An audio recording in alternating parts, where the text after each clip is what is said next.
പഴയ Asia minor എന്ന് വിളിക്കുന്ന ആധുനിക തുർക്കിയുടെ ഭാഗമായിട്ടുള്ള ഭൂപ്രദേശം, അടുത്തടുത്തായി കിടക്കുന്ന 10 പ്രസിദ്ധങ്ങളായ പ്രാദേശിക സഭകൾ. ആ സഭകളിൽ 7 പേര് നമ്മൾ വെളിപ്പാട് പുസ്തകത്തിൽ കാണുന്നുണ്ട്. അവശേഷിക്കുന്നവയിൽ വളരെ പ്രമുഖമായ ഒരു സഭയാണ് ഇപ്പോൾ വായിച്ച കൊലോസിയായിലെ സഭ. ഹിയറപ്പൊലീസ് തുടങ്ങിയ മറ്റിതര സഭകളും അക്കാലഘട്ടത്തിൽ നിലനിന്നിരുന്നു. വിശുദ്ധ യോഹന്നാനുണ്ടായ വെളിപ്പാട് എന്ന കൃതി ഒരു ചാക്രിക ലേഖനമായി അല്ലെങ്കിൽ സഭകൾ തോറും വായിക്കേണ്ട പുസ്തകമായി അവതരിപ്പിക്കപ്പെടുമ്പോൾ 7 സഭകളെ സഭാകാലയളവുമായി ബന്ധപ്പെട്ടുള്ള സവിശേഷമായ ഒരു നിലയിൽ ആ ലേഖനങ്ങൾ വായിക്കേണ്ടതിന് 7 എന്ന ഒരു സംഖ്യ നിജപ്പെടുത്തിയിട്ടുണ്ടെങ്കിലും ഏഷ്യ മൈനർ എന്ന് അന്ന് വിളിക്കുകയും ഇന്ന് ടർക്കി അല്ലെങ്കിൽ തുർക്കി എന്നൊക്കെ വിളിക്കുന്ന ഭൂപ്രദേശത്ത് പ്രധാനമായും 10 സഭകൾ ഉണ്ടായിരുന്നു. ആ 10 സഭകളിൽ ഒന്നിൻ്റെ പേരായിരുന്നു കൊലോസിയ. കൊലോസിയ എന്നത് ഒരു സ്ഥലപ്പേരാണ് എന്ന് നമുക്കറിയാം. ഈ സ്ഥലത്തെപ്പറ്റി ഗ്രഹിക്കാൻ നിരവധി കാര്യങ്ങളുണ്ട്. ഇതിനോട് തൊട്ടുചേർന്ന് ലവോദിക്യ എന്ന സഭയുമുണ്ട്. ലവോദിക്യ സഭയിൽ നിന്ന് അധികം അകലെയല്ലാതെ കിടക്കുന്ന ഈ ഭൂപ്രദേശത്തിന് ചില പ്രത്യേകതകളുണ്ടായിരുന്നു. വ്യത്യസ്തങ്ങളായ ആ കാലഘട്ടത്തിലെ ആളുകൾ കുടിയേറിപ്പാർത്ത ഒരിടം, വിശേഷിച്ച് റോമക്കാരും ഗ്രീക്കുകാരുമൊക്കെ കുടിയേറിപ്പാർത്ത സ്ഥലം. ആ കുടിയേറ്റ ഭൂമിയിൽ വാസ്തവത്തിൽ റോമക്കാരേക്കാൾ സ്വാധീനം ഗ്രീക്കുകാർക്കായിരുന്നു. ഞാൻ ഗ്രീക്കുകാരെപ്പറ്റി ഒരു വാക്ക് ഒന്ന് പറയേണ്ടത് അത്യാവശ്യമാണ്. പ്രധാനമായും അന്നത്തെ കാലത്ത് ശ്രദ്ധേയങ്ങളായ 2 സമൂഹങ്ങളുണ്ടായിരുന്നു. ഒന്ന് ഗ്രീക്കുകാരും മറ്റൊന്ന് യഹൂദന്മാരുമാണ്. മൂന്നാമതുള്ളത് റോമക്കാരും ഇതര ജാതികളുമൊക്കെ. അങ്ങനെ വിശാലമാണാൽ ഇഷ്ടമെങ്കിലും ബൈബിൾ യഹൂദനും യവനനും എന്ന സവിശേഷമായ പ്രയോഗത്തിലൂടെ ഈ 2 സമൂഹങ്ങളുടെ സ്വഭാവ സവിശേഷതകൾ വ്യക്തമാക്കുന്നുണ്ട്. യഹൂദന്മാർ അടയാളം ചോദിക്കുന്നു, യവനന്മാർ ജ്ഞാനമന്വേഷിക്കുന്നു എന്നുള്ള പ്രയോഗം വളരെ പ്രസിദ്ധമാണ്. യവനൻ എന്ന മലയാള പദം ഗ്രീക്കുകാരൻ എന്ന ആ പ്രയോഗത്തിൻ്റെ മലയാളീകരണമാണ്. ആ പദം യുനാനി എന്നാണ് ഹിന്ദിയിൽ പറയുക. യുനാനി എന്നോ യവനൻ എന്നോ ഒക്കെയുള്ള ആ പ്രയോഗം ഗ്രീക്കുകാരെ ഉദ്ദേശിച്ചാണ്. എന്തുകൊണ്ട് ഗ്രീക്കുകാരെ യവനൻ എന്ന് വിളിച്ചു എന്ന് ചോദിച്ചാൽ, റോമക്കാർ ഗ്രീക്കുകാരെ വിളിച്ച പേര് അയോണിയന്മാർ എന്നാണ്. ഒരു ഉദാഹരണം, നമ്മുടെ നാട്ടിൽ പണിയെടുക്കാൻ വന്ന ബംഗാളികളായ സഹോദരങ്ങളെ നമ്മൾ ഭായി എന്ന് വിളിക്കാറുണ്ട്, ഭായിമാർ എന്ന് പറയാറുണ്ട്. വാസ്തവത്തിൽ ഭായി എന്നത് സഹോദരൻ എന്നുള്ളതിൻ്റെ ഒരു പ്രയോഗം മാത്രമാണ്. പക്ഷെ ഇവിടെ ഭായി എന്നതുകൊണ്ട് അർത്ഥമാക്കുന്നത് ബംഗാളിൽ നിന്ന് പണിയെടുക്കാൻ വന്ന അതിഥി തൊഴിലാളികളാണ്. എന്തുപോലെ റോമക്കാർ ഗ്രീക്കുകാരെ വിളിച്ചൊരു പേരുണ്ട്, ആയോണിയന്മാർ. ആയോണിയൻ എന്ന പദത്തിന് നഗരവാസി അഥവാ പരിഷ്കാരി, സിവിലൈസ്ഡ് എന്നൊക്കെയാണ് അർത്ഥം. പരിഷ്കാരികളായ ആയോണിയന്മാർ എന്ന പ്രയോഗം മലയാളീകരിച്ചപ്പോൾ യവനൻ എന്നായി. അപ്പോൾ യവനൻ അഥവാ ഗ്രീക്കുകാരൻ എന്ന് പറയുന്ന ആ സമൂഹത്തിന് ചില പ്രത്യേകതകളുണ്ടായിരുന്നു. മറ്റേതൊരു നാട്ടിലെ ജനതയിൽ നിന്ന് വിഭിന്നമായ ജീവിതമൂല്യങ്ങളും സംസ്കാരങ്ങളും അവർക്കുണ്ടായിരുന്നു.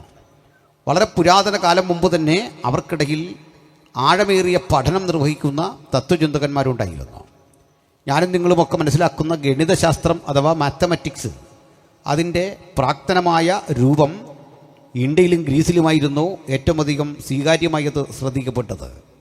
ഗ്രീക്കുകാർ പൊതുവെ നാടകം, സംഗീതം, കല, വിശേഷിച്ച് നാടകം പോലെയുള്ള കവിത പോലെയുള്ള പരിപാടികൾക്ക് വലിയ പ്രാധാന്യം കൊടുത്തിരുന്നു.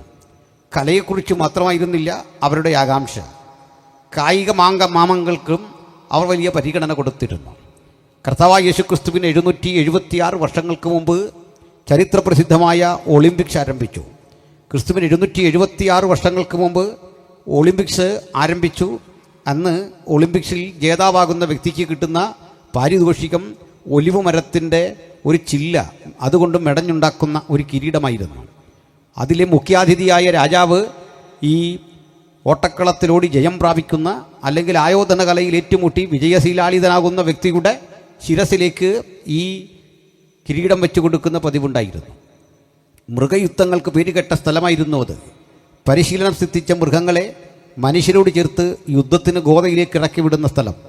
അങ്ങനെ രസാവഹങ്ങളും ചിലപ്പോൾ ക്രൂരമെന്ന് തോന്നുന്ന ചിലതരം കലാപരിപാടികൾ, കായിക മാമാങ്കങ്ങൾ അവിടെ നടമാടിയിരുന്നു. അതൊരു വശത്ത് നടക്കുമ്പോൾ ഗ്രീക്കിലെ ആളുകൾ ഗണിതശാസ്ത്രപരമായ അന്വേഷണങ്ങളുടെ ആഴങ്ങളിലൂടെ സഞ്ചരിച്ചിരുന്നു. അതുകൂടാതെ തന്നെ ഞാനും നിങ്ങളും ഇന്ന് അനുഭവിക്കുന്ന ആധുനികമായ വൈദ്യശാസ്ത്രത്തിൻ്റെ പ്രാക്തനമായ രൂപം പ്രസിദ്ധനായ ഹിപ്പോക്രാറ്റസ് എന്നറിയപ്പെടുന്ന വൈദ്യശാസ്ത്രജ്ഞനെ പറ്റി അറിയാം. ഗാലൻ എന്നറിയപ്പെടുന്ന പിൽക്കാലഘട്ടത്തിലെ വൈദ്യശാസ്ത്രജ്ഞനെ പറ്റി അറിയാം. പ്രസിദ്ധനായ അരിസ്റ്റോട്ടിൽ പോലും ഒരു ഡോക്ടറായിരുന്നു. എന്തിന് വിശുദ്ധ ബൈബിളിലെ നമ്മുടെ ഒരു സുവിശേഷവും സഭാചരിത്രകൃതിയായ അപ്പോസ്തല പ്രവൃത്തിയും എഴുതിയ ഗ്രീക്കുകാരനായ ലൂക്കോസ് ഒരു ഡോക്ടറായിരുന്നു. അങ്ങനെ വൈദ്യശാസ്ത്രത്തിന് പേരുകെട്ട സ്ഥലം. ഇങ്ങനെയുള്ള ഭൂപ്രദേശത്തു നിന്നുള്ള ആളുകളുടെ പൊതുവായ ഒരു രീതി എന്ന് പറയുന്നത് അറിവിനും അഭ്യസ്തവിദ്യരായ ആളുകളുടെ പുരോഗതിക്കും വലിയ പ്രാധാന്യം കൊടുത്തിരുന്നു അവരെന്നുള്ളതാണ്. മാത്രമല്ല, രസാവഹമായൊരു കാര്യം, അവരുടെ ഒരു പൊതുവേദി ഏതൻസ് എന്ന് നമ്മൾ ഇന്ന് വിളിക്കുന്ന അഥേനയിൽ അന്നുണ്ടായിരുന്നു. ഗ്രീസിലെ പ്രസിദ്ധമായ ഏതൻസ് എന്നറിയപ്പെടുന്ന ഭൂപ്രദേശത്ത് അല്ലെങ്കിൽ അഥേന എന്ന് വിളിക്കുന്ന ഭൂപ്രദേശത്ത് വലിയ വിശാലമായ ഒരു ഗ്രൗണ്ട് ഉണ്ടായിരുന്നു. ആ ഗ്രൗണ്ടിൽ അല്പം പൊക്കമുള്ള ഇതുപോലെ സ്റ്റേജും ഉണ്ടായിരുന്നു. ആ സ്റ്റേജിൽ ധാരാളം ആളുകൾ പ്രഭാഷകരായി എത്തും. പ്രത്യേകം പേരും വിലാസവും ക്ഷണപത്രവും ഒന്നുമില്ലാതെ, നോട്ടീസ് അടിക്കാതെ, ഇന്ന് കാണുന്ന രീതിയിൽ നിന്ന് വിഭിന്നമായി അന്നത്തെ കാലത്തെ ഒരാശയവിനിമയ രീതി ഉണ്ടായിരുന്നു. അത് എന്തായിരുന്നോ എന്ന് ചോദിച്ചാൽ, ഏതെങ്കിലും വിഷയത്തെപ്പറ്റി നിങ്ങൾക്കൊന്ന് പ്രസംഗിക്കണം, അല്ലെങ്കിൽ നിങ്ങൾക്കൊരു പാട്ട് പാടണം, നിങ്ങൾക്ക് ഒരു കവിത അവതരിപ്പിക്കണം. ഇത് കേൾക്കാൻ ആളില്ല എന്ന് വിഷമിക്കേണ്ടതില്ല. എല്ലാ ദിവസവും ഈ പറയപ്പെട്ട അഥേനയിലെ ഈ വലിയ വേദിക്ക് മുമ്പിൽ ആളുകൾ തടിച്ചുകൂടുമായിരുന്നു. വൈകാറായ വേളകളിൽ ജോലി കഴിഞ്ഞെത്തുന്ന മനുഷ്യർ പരസ്പരം കാണുവാൻ, തിരികെ പോകാനൊക്കെയുള്ള വെളിച്ചം കരുതി ആ സ്ഥലത്ത് വന്ന് സന്ധ്യയായിക്കഴിഞ്ഞാൽ വെളിച്ചം ജ്വലിപ്പിച്ച് ആളുകളുടെ പാട്ട് കേൾക്കാൻ, പ്രസംഗം കേൾക്കാൻ, പുതുതായ ചിന്തകൾ കേൾക്കാൻ, ഗവേഷണത്താൽ ഉരുത്തിരിഞ്ഞ പുതിയ ആശയങ്ങൾ കേൾക്കാൻ വന്നുകൂടുമായിരുന്നു. ആ സ്ഥലത്ത് വിളിച്ചിരുന്നത് അരയോപകക്കുന്ന് എന്നായിരുന്നു. അരയോപകക്കുന്ന് അല്പം ചെങ്കുത്തായി കിടക്കുന്ന രസാവഹമായൊരു പുൽത്തകിടിയായിരുന്നു. ആ പുൽത്തകിടിയിൽ വളരെ നമുക്ക് അല്പം വിസ്മയം തോന്നുന്ന നിരവധി കാഴ്ചകൾ കാണാം. ആ കാഴ്ചകളിലൊന്ന് എണ്ണിയാലൊടുങ്ങാത്ത ദേവീദേവന്മാരെ സ്തുതിക്കുന്ന ആളുകളിൽ ആ കൂടെ ഉണ്ടായിരുന്നു. ആ ദേവീദേവന്മാർക്ക് വേണ്ടി ഗ്രീസിലെ ചിന്തകന്മാരായ ആളുകളും അതിൻ്റെ പ്രാണേതാക്കളായ മനുഷ്യരും വ്യത്യസ്ത രൂപങ്ങളുണ്ടാക്കി അതിനെ പൂജാവസ്തുക്കളാക്കി കണ്ട് അവിടെയൊക്കെ അർച്ചനകൾ, സ്തോത്രങ്ങൾ, പ്രാർത്ഥനകൾ നടത്തുമായിരുന്നു. ഒരിക്കൽ ഇവിടേക്ക് നിരവധി ആടുകളുമായൊരു ഭക്തൻ വന്നു. ഈ ആടുകളെ ഇതിൻ്റെ മധ്യത്തിലേക്ക് അഴിച്ചുവിട്ടു. ഈ ആടുകൾ ഓരോന്നോരോന്ന് പോയിട്ട് ഈ ദേവീദേവ സ്തംഭങ്ങളുടെ മുമ്പിൽ, ആ യാഗപീഠങ്ങളുടെ മുമ്പിൽ പോയി കിടന്നു. ആ കിടന്ന മൃഗങ്ങളെയൊക്കെ അവിടെയുള്ള കല്ലിൽ വെലികഴിച്ചുകൊണ്ട് ആ ദേവപ്രീതിക്ക് വേണ്ടി അവർ ആരാധനയും അർച്ചനകളും നടത്തിക്കൊണ്ടിരിക്കുമ്പോൾ രസാവഹമായൊരു കാര്യമുണ്ടായി. ഇതിൽ ഒരാട് പേരൊന്നും എഴുതി വെക്കാത്ത ഒരു കല്ലിൻ്റെ അരികിൽ പോയി കിടന്നു. അത് കണ്ടിട്ട് ആളുകൾ ധരിച്ചു, ഈ കല്ലിലും ഏതോ ഞങ്ങൾ അറിയാത്തൊരു ദേവനുണ്ട്. ഒരു ദേവൻ്റെ അല്ലെങ്കിൽ ഒരു ദൈവിക ശക്തിയുടെ ഒരു വെളിച്ചം എവിടെയോ പ്രസരിക്കുന്നുണ്ട്. അതുകൊണ്ട് ആ കല്ലിന് പ്രത്യേക പരിഗണന നൽകിക്കൊണ്ട് അവർ ആ ദേവനൊരു പേരെഴുതി വെച്ചു, അജ്ഞാത ദേവൻ. ഞങ്ങളാൽ അറിയപ്പെടാത്ത, ഞങ്ങളാൽ കേട്ടിട്ടില്ലാത്ത, ഞങ്ങളുടെ പിതാക്കന്മാർ വന്നിച്ചിട്ടില്ലാത്ത ഒരു അജ്ഞാത ദേവൻ. അങ്ങനെയുള്ള രസാവഹങ്ങളായ ഒട്ടേറെ ചിന്തകൾ, ഞങ്ങൾ ആരാധിച്ചും പൂജിച്ചും പോരുന്ന ദൈവസങ്കല്പങ്ങൾക്കപ്പുറത്ത് ഒരു ദൈവം ഇതാ ഉണ്ട്. ആ തോന്നൽ അവരെ ഇങ്ങനെ നിരന്തരം ചിന്താപരമായ വഴികളിലൂടെ നടത്തിക്കൊണ്ടിരുന്നു. ആ സ്ഥലത്തേക്ക് ഒരിക്കൽ പൗലോസ്ലീഹ ചെല്ലുന്നുണ്ട് വിശുദ്ധ ബൈബിളിൽ. അത് അപ്പോസ്തല പ്രവൃത്തിയുടെ 17-ാം അധ്യായത്തിൽ രേഖപ്പെടുത്തിയിട്ടുണ്ട്. അവിടെ രേഖപ്പെടുത്തുന്നു, ആ പൗലോസ് അഥേനയിലെത്തുന്ന രംഗം, ഏതൻസിലെത്തുന്ന രംഗം. ഒളിമ്പിക്സ് ആരംഭിച്ച ഏതൻസ് എന്നറിയപ്പെടുന്ന ആ ഭൂപ്രദേശത്ത് ചെല്ലുമ്പോൾ ഈ അരയോപക എന്ന് പറഞ്ഞ സ്ഥലം കണ്ടു. അരയോപകായിൽ ആളുകൾ തടിച്ചുകൂടിയിരിക്കുന്നത് കണ്ടു. അവർ ചിലരോട് ചോദിച്ചു, നിങ്ങൾ എന്തിനാണ് ഇവിടെ കൂടിയിരിക്കുന്നത്? അവർ പറഞ്ഞു, പുതുമകളുള്ള പ്രസംഗം കേൾക്കാൻ, പുത്തൻ കവിതകൾ കേൾക്കാൻ, നല്ല പാട്ടുകൾ കേൾക്കാൻ, ഏറ്റവും നൂതനമായ സംഗീത ഉപകരണങ്ങളിൽ നിർഗളിക്കുന്ന ആ നാദധാരയിൽ സ്വയം വിലയം പ്രാപിക്കാൻ, അങ്ങനെ അഭൗതികമായ അതീന്ദ്രിയമായ ജീവിതത്തിൻ്റെ സന്തോഷങ്ങൾക്കും ആധ്യാത്മികതയുടെ അന്വേഷണങ്ങൾക്കും ഞങ്ങൾ ഇതുവഴി വരുന്നതാണ്, അല്ലാതെ മറ്റൊന്നും കേൾക്കാൻ ഞങ്ങൾക്ക് സമയമില്ല. ഇത് കേട്ട് പൗലോസ് അരയോപകസ്ഥാനികൻ്റെ അരികിൽ ചെന്നു. അരികിൽ ചെന്നിട്ട് പറഞ്ഞു, എനിക്ക് ഇവിടെ ഒരു പ്രസംഗത്തിന് അവസരം വേണം. എനിക്കൊരു അവസരം തന്നാലും, അങ്ങനെ ആര് ചോദിച്ചാലും അവസരം കൊടുക്കുന്ന സ്ഥലമാണത്. ഇംഗ്ലണ്ടിലുമൊക്കെ ഇങ്ങനെയുള്ള സ്ഥലങ്ങൾ ഇപ്പോഴുമുണ്ട്. ഏത് വിഷയത്തെക്കുറിച്ച് ആർക്കും പബ്ലിക്കിൽ നിന്ന് പ്രസംഗിക്കാം. അവിടെ നിയമ തടസ്സങ്ങളൊന്നുമില്ല. അങ്ങനെ പ്രീച്ചേഴ്സ് കോർണറുണ്ട്. സമയമുള്ളവർക്കൊക്കെ വന്ന് കേൾക്കാം. എല്ലാവരും ഇവിടെ ചെല്ലണമെന്ന് നിർബന്ധമില്ലല്ലോ. ആവശ്യമുള്ളവർക്ക് ആശയവിനിമയത്തിന് അത്തരം സ്ഥലങ്ങൾ പ്രസിദ്ധങ്ങളായ സിവിലൈസ്ഡ് കമ്മ്യൂണിറ്റിക്കിടയിലൊക്കെ ലഭിക്കുക പതിവാണ്. ഇവിടെയും ഈ സ്ഥലം കണ്ടു. പൗലോസ്ലീഹ അവിടെ ചെന്നിട്ടൊരവസരം ചോദിച്ചു. അരയോപക സ്ഥാനീയൻ, അതിൻ്റെ ആ അധ്യക്ഷൻ, അത് നടത്തിക്കുന്ന എൻ്റെ നടത്തിപ്പുകാരൻ പറഞ്ഞു, നിങ്ങൾക്ക് പ്രസംഗിക്കാനായി പൗലോസ് എന്ന മനുഷ്യൻ പതുക്കെ ഈ സ്റ്റേജിലേക്ക് നടന്നെടുക്കുന്നു. അദ്ദേഹത്തിൻ്റെ രൂപവും ഭാവവും കണ്ട് ആ മനുഷ്യനെ കണ്ടിട്ടൊന്ന് വിലയിരുത്തി. അദ്ദേഹത്തിൻ്റെ തന്നെ ജീവിത ചരിത്രത്തിൽ അദ്ദേഹം പറയാറുണ്ടല്ലോ, ഞാൻ ഒരു അകാലപ്രജയാണ്, വാക്സാമർത്ഥ്യമുള്ള ആളല്ല. അകാലപ്രജയെന്നും വാക്സാമർത്ഥ്യമില്ലാത്തവനെന്നും ഒക്കെ സ്വയം ചുരുങ്ങുന്ന എളിമയുടെ അല്ലെങ്കിൽ സംയമനത്തിൻ്റെ, സമർപ്പണത്തിൻ്റെ, ദൈവികമായ വിധേയത്വത്തിൻ്റെ പ്രതീകമായ പൗലോസ്ലീഹ അരയോപക എന്ന കുന്നിലേക്ക് കയറി നിന്നു. മലയാളം ബൈബിളിൽ വളരെ വ്യക്തമായി ഒരു കാര്യം എഴുതി വെച്ചിരിക്കുന്നു. ഇംഗ്ലീഷ് ബൈബിളിലുമുണ്ട്. മലയാളം ബൈബിളിൽ ആ പ്രയോഗം നമ്മളേറെ ചിന്തിക്കേണ്ടതാണ്. ആ സ്റ്റേജിലേക്ക് നടന്നു കയറുന്ന പൗലോസ്ലീഹ എന്ന ആ മനുഷ്യനെ കണ്ടിട്ട് തൊട്ടുമുമ്പാകരിക്കുന്ന ഓഡിയൻസ് ചിലർ ഉച്ചത്തിൽ ചോദിക്കാൻ തുടങ്ങി, ഈ വിടുവായൻ എന്ത് പറയാൻ പോകുന്നു? ഈ വിഡ്ഢി എന്താണ് പറയാൻ പോകുന്നത്? നോക്കണം, സാധാരണഗതിയിൽ കൊടുക്കുന്നൊരു കമൻ്റാണ്, ഈ വിഡ്ഢി എന്ത് വിഡ്ഢിത്തം പുലമ്പാൻ പോകുന്നു? പക്ഷേ പൗലോസ് അവിടേക്ക് കടന്നു നിന്നു. അധേനാ പുരുഷന്മാരെ, നിങ്ങൾ ഭൂലോകത്തൊക്കെയുള്ള സകല മനുഷ്യരിലും അതിഭക്തന്മാരെന്ന് ഞാൻ കേൾക്കുന്നു. ഭൂലോകത്തിൻ്റെ അന്നത്തെ സ്ഥിതി എന്താണ്? ഇന്ത്യ പോലെയുള്ള രാജ്യങ്ങളിൽ നിരീശ്വരവാദം കൊടുമ്പിരിക്കൊണ്ടിരിക്കുന്ന കാലഘട്ടം. വളരെ പ്രസിദ്ധങ്ങളായ ഭാരതീയ തത്വചിന്തകളിൽ നിരീശ്വരവാദമാണ് തലപൊക്കി നിന്നത്. ഞാൻ അതുകൂടി ഒന്ന് ചേർത്ത് താരതമ്യപ്പെടുത്തിയെങ്കിൽ മാത്രമേ ഈ ചിന്തയുടെ പ്രസരണം കൃത്യമായ ഒരു അളവിലേക്ക് മുമ്പോട്ട് പോകുകയുള്ളൂ. എന്തായിരുന്നു കർത്താവായ യേശു ക്രിസ്തുവിനുമുള്ള ഭാരതത്തിൻ്റെ ചരിത്രവും അതിൻ്റെ അക്കാലഘട്ടത്തിൽ നിലനിന്നിരുന്ന വ്യവസ്ഥിതിയും? ചിലരെങ്കിലും ചിന്തിക്കുന്നത് പോലെ, ചിലരൊക്കെ നമ്മെ തെറ്റിദ്ധരിപ്പിക്കാൻ ശ്രമിക്കുന്ന പോലെ ഇന്ത്യ പൗരാണിക കാലത്ത് ഏതെങ്കിലും ഒരു മതത്തിന് വിധേയമായിരുന്നില്ല. ഇന്ത്യയിൽ ഏതെങ്കിലും ഒരു മതം കൊടികുത്തി വാണുകൊണ്ട് ആ മതത്തിൻ്റെ ഇഷ്ടാനിഷ്ടകളും അതിൻ്റെ താല്പര്യങ്ങളും ഇന്ത്യക്കാരെ മുഴുവൻ ഒരുപോലെ ഭരിച്ചിരുന്നു എന്നുള്ള പൊള്ളയായൊരു വാദം ഇവിടെ നിലനിൽക്കുന്നുണ്ട്. നിങ്ങളത് സവിസ്തരം കേൾക്കേണ്ടതാണ്, ശ്രദ്ധിക്കേണ്ടതാണ്. ഞാൻ പറയട്ടെ, ചരിത്രത്തിൻ്റെ ഒരു ഘട്ടത്തിലും ഇന്ത്യ ഏതെങ്കിലും ഒരു മതത്തിന് വിധേയമായിരുന്നില്ല. ഇന്ത്യ മഹാരാജ്യത്തെ ഇന്ന് കാണുന്ന രാഷ്ട്രീയ ഭൂപടം വെച്ച് ഭരിച്ച ഒരു മതമോ ഒരു രാജാവോ ഉണ്ടായിരുന്നില്ല. എന്നാൽ പിൽക്കാലഘട്ടത്തിൽ AD-യിൽ നമ്മൾ ചില കാഴ്ചകളൊക്കെ കാണുന്നുണ്ട്. അങ്ങനെ ഭരിച്ച രാജാക്കന്മാരെ കുറിച്ചൊക്കെ കാണുന്നുണ്ട്. അത് മറ്റൊരു സത്യം. ഞാൻ എന്തിനാണ് പറഞ്ഞതെന്ന് നോക്കട്ടെ. ഇന്ത്യയിലെ പ്രബല മതങ്ങളൊക്കെ ഇന്ത്യയിലേക്ക് കാലത്തിൻ്റെ ഏതെങ്കിലും ഘട്ടത്തിൽ കടന്നു കയറി വന്നതാണ്. കൈബർ ചുരം കടന്ന് കാലുതീറ്റാൻ ഇന്ത്യയിലേക്ക് വന്ന പൗരാണികന്മാരുണ്ട്. അവരൊക്കെ ഇന്ത്യയിൽ വാസമുറപ്പിച്ചിട്ട് തദ്ദേശീയമായ ഇന്ത്യയുടെ സംസ്കാരം, അതിൻ്റെ ചരിത്രം തങ്ങളോട് കെട്ടിപിണഞ്ഞ് കിടക്കുന്നു എന്ന് ഏതെങ്കിലും തരത്തിൽ വാചക കസർത്ത് നടത്താറുണ്ട്.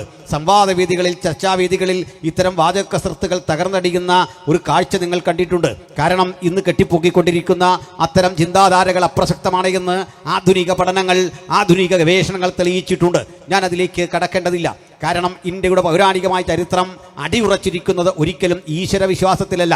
ഇന്ത്യയിലെ പൗരാണികന്മാർ ദൈവത്തെപ്പറ്റിയോ അതീന്ദ്രിയ ശക്തിയെപ്പറ്റിയല്ല പറഞ്ഞത്. ഇന്ത്യയിലെ ഏറ്റവും പ്രസിദ്ധനായ പൗരാണികമായ അല്ലെങ്കിൽ ഏറ്റവും പുരാതനമായ ആ തത്വചിന്തകൻ അന്വേഷിച്ചെത്തിയത് നമുക്ക് അറിയപ്പെടുന്നൊരു ചിന്തകനുണ്ട്. അദ്ദേഹത്തിൻ്റെ പേര് ചാർവാകൻ എന്നാണ്. ചാർവാകൻ എന്നറിയപ്പെടുന്ന ഇന്ത്യയുടെ പുരാതന മഹർഷി, ഒരു പൗരാണികനായ മഹർഷി യുഗലോകത്തെ പഠിപ്പിച്ചത് ദൈവത്തെ പറ്റിയല്ല. ചാർവാകൻ ഒരു ദൈവ നിഷേധിയായിരുന്നു. ചാർവാകൻ എന്നറിയപ്പെടുന്ന ആ മഹർഷി വര്യന് ആയിരക്കണക്കിന് അനുഗാമികളുണ്ടായിരുന്നു. വെയിലിനെപ്പറ്റി, മഴയെപ്പറ്റി, ഇഴഞ്ഞു നീങ്ങുന്ന പാമ്പുകളെപ്പറ്റി, ഉദിച്ചുയരുന്ന സൂര്യനെപ്പറ്റി, മരണത്തെപ്പറ്റി, ജനനത്തെപ്പറ്റി ചാർവാകൻ്റെ അന്വേഷണങ്ങളെല്ലാം ശാസ്ത്രത്തോടേറെ ഒട്ടി നിൽക്കുന്നതും ആധുനികരായ യുക്തിവാദികൾക്കും നിരീശ്വരന്മാർക്കും ഹരം പകരുന്ന വിധത്തിലുമുള്ളതായിരുന്നു. ചുരുക്കത്തിൽ ഇന്ത്യയിൽ രൂപപ്പെട്ട ഏറ്റവും ശ്രേഷ്ഠമായ ദാർശനിക പദ്ധതിയായ ചാർവാകന്റെ മതത്തിൽ ദൈവമില്ല. പിന്നെ ഇന്ത്യയിൽ രൂപപ്പെട്ട മറ്റൊരു മതം ബുദ്ധമതമാണ്. ആ ബുദ്ധമതത്തിൽ ദൈവത്തെക്കുറിച്ച് പരാമർശമില്ല. പിൽക്കാലത്തെ ബുദ്ധൻ്റെ അനുഗാമികൾ ദൈവത്തെക്കുറിച്ച് പറഞ്ഞിട്ടുണ്ടാകാം, ആ അനുഗാമികളിൽ ദൈവവിശ്വാസം ഉണ്ടാകാം. പക്ഷെ ബുദ്ധൻ അങ്ങനെ പഠിപ്പിച്ചിട്ടില്ല. ബുദ്ധൻ്റെ ചിന്താധാരയിൽ എവിടെയും അതീന്ദ്രിയമായ ഒരു ശക്തിയെക്കുറിച്ചില്ല. ഇനി മറ്റൊന്ന് വർദ്ധമാന മഹാവീരൻ എന്നറിയപ്പെടുന്ന ജൈനനാണ്. ജൈനൻ്റെ മതത്തിലും ദൈവവിശ്വാസമില്ല. ചുരുക്കത്തിൽ ഇന്ത്യയിൽ രൂപപ്പെട്ട തത്വചിന്താ പദ്ധതികൾ 3 എണ്ണമാണ്. 1 അത് ചാർവാകമതം, 2 ജൈനമതം, 3 ബുദ്ധമതം. ഈ 3 തത്വസംഹിതകളിലും 3 മതങ്ങളിലും ദൈവത്തെക്കുറിച്ചോ അതീന്ദ്രിയ ശക്തികളെക്കുറിച്ചോ കാര്യമില്ല, ചിന്തയില്ല. ചുരുക്കത്തിൽ ഇന്ത്യയുടെ പൗരാണികത നിലയുറപ്പിക്കപ്പെട്ടിരിക്കുന്നത് ആധ്യാത്മികതയിലല്ല, ദൈവനിഷേധത്തിലാണ്. അപ്പോൾ അങ്ങത ഗ്രീസിൽ നേരെ തിരിച്ചാണ്. അവർ ബഹുകോടി ദൈവങ്ങളെ ആരാധിക്കുന്നു, ബഹുകോടി ചിന്തകളെ ആരാധിക്കുന്നു. ഇന്ത്യക്കാർക്കും പുരാതന ഗ്രീസുകാർക്കും തമ്മിൽ ചില ഇഴയടുപ്പമുള്ള ബന്ധമുണ്ട്. ആ ബന്ധങ്ങളൊക്കെ രസാവഹമായ പഠനമർഹിക്കുന്ന മേഖലകളാണ്. അതിൽ ചില സാമ്യങ്ങളുണ്ട്, അതിൽ ചില സവിശേഷതകളുണ്ട്. അങ്ങനെ ഇരിക്കുന്ന ഘട്ടത്തിൽ അഥേനയിലെത്തിയ പൗലോസ്ലീഹ പറയാണ്, അഥേന പുരുഷന്മാരെ, ഭൂമുഖത്തുള്ള സകല മനുഷ്യരിലും നിങ്ങൾ അതിഭക്തന്മാർ എന്ന് ഞാൻ കാണുന്നു. നിങ്ങൾ അതിഭക്തന്മാരാണ്, നിങ്ങൾക്ക് ഭക്തിയുണ്ട്.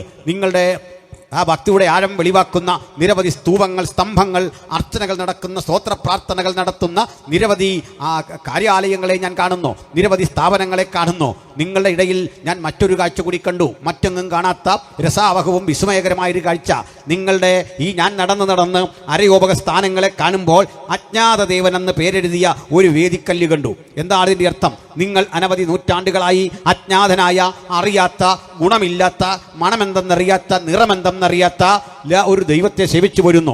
എന്തിനാണ് നിങ്ങൾ ഗുണമില്ലാത്ത, മണമില്ലാത്ത, ഉറപ്പില്ലാത്ത, വസ്തുത അറിയാത്ത ഒരു അജ്ഞാത ദേവനെ ആരാധിക്കുന്നത്? ഈ ചോദ്യം ചോദിച്ചിട്ട് പറയാണ്, നിങ്ങൾ അറിയാതൊരുവനെ ആരാധിക്കുമ്പോൾ ഞാൻ അറിയുന്ന ഒരുവനെ കുറിച്ച് നിങ്ങളോട് പറയാം.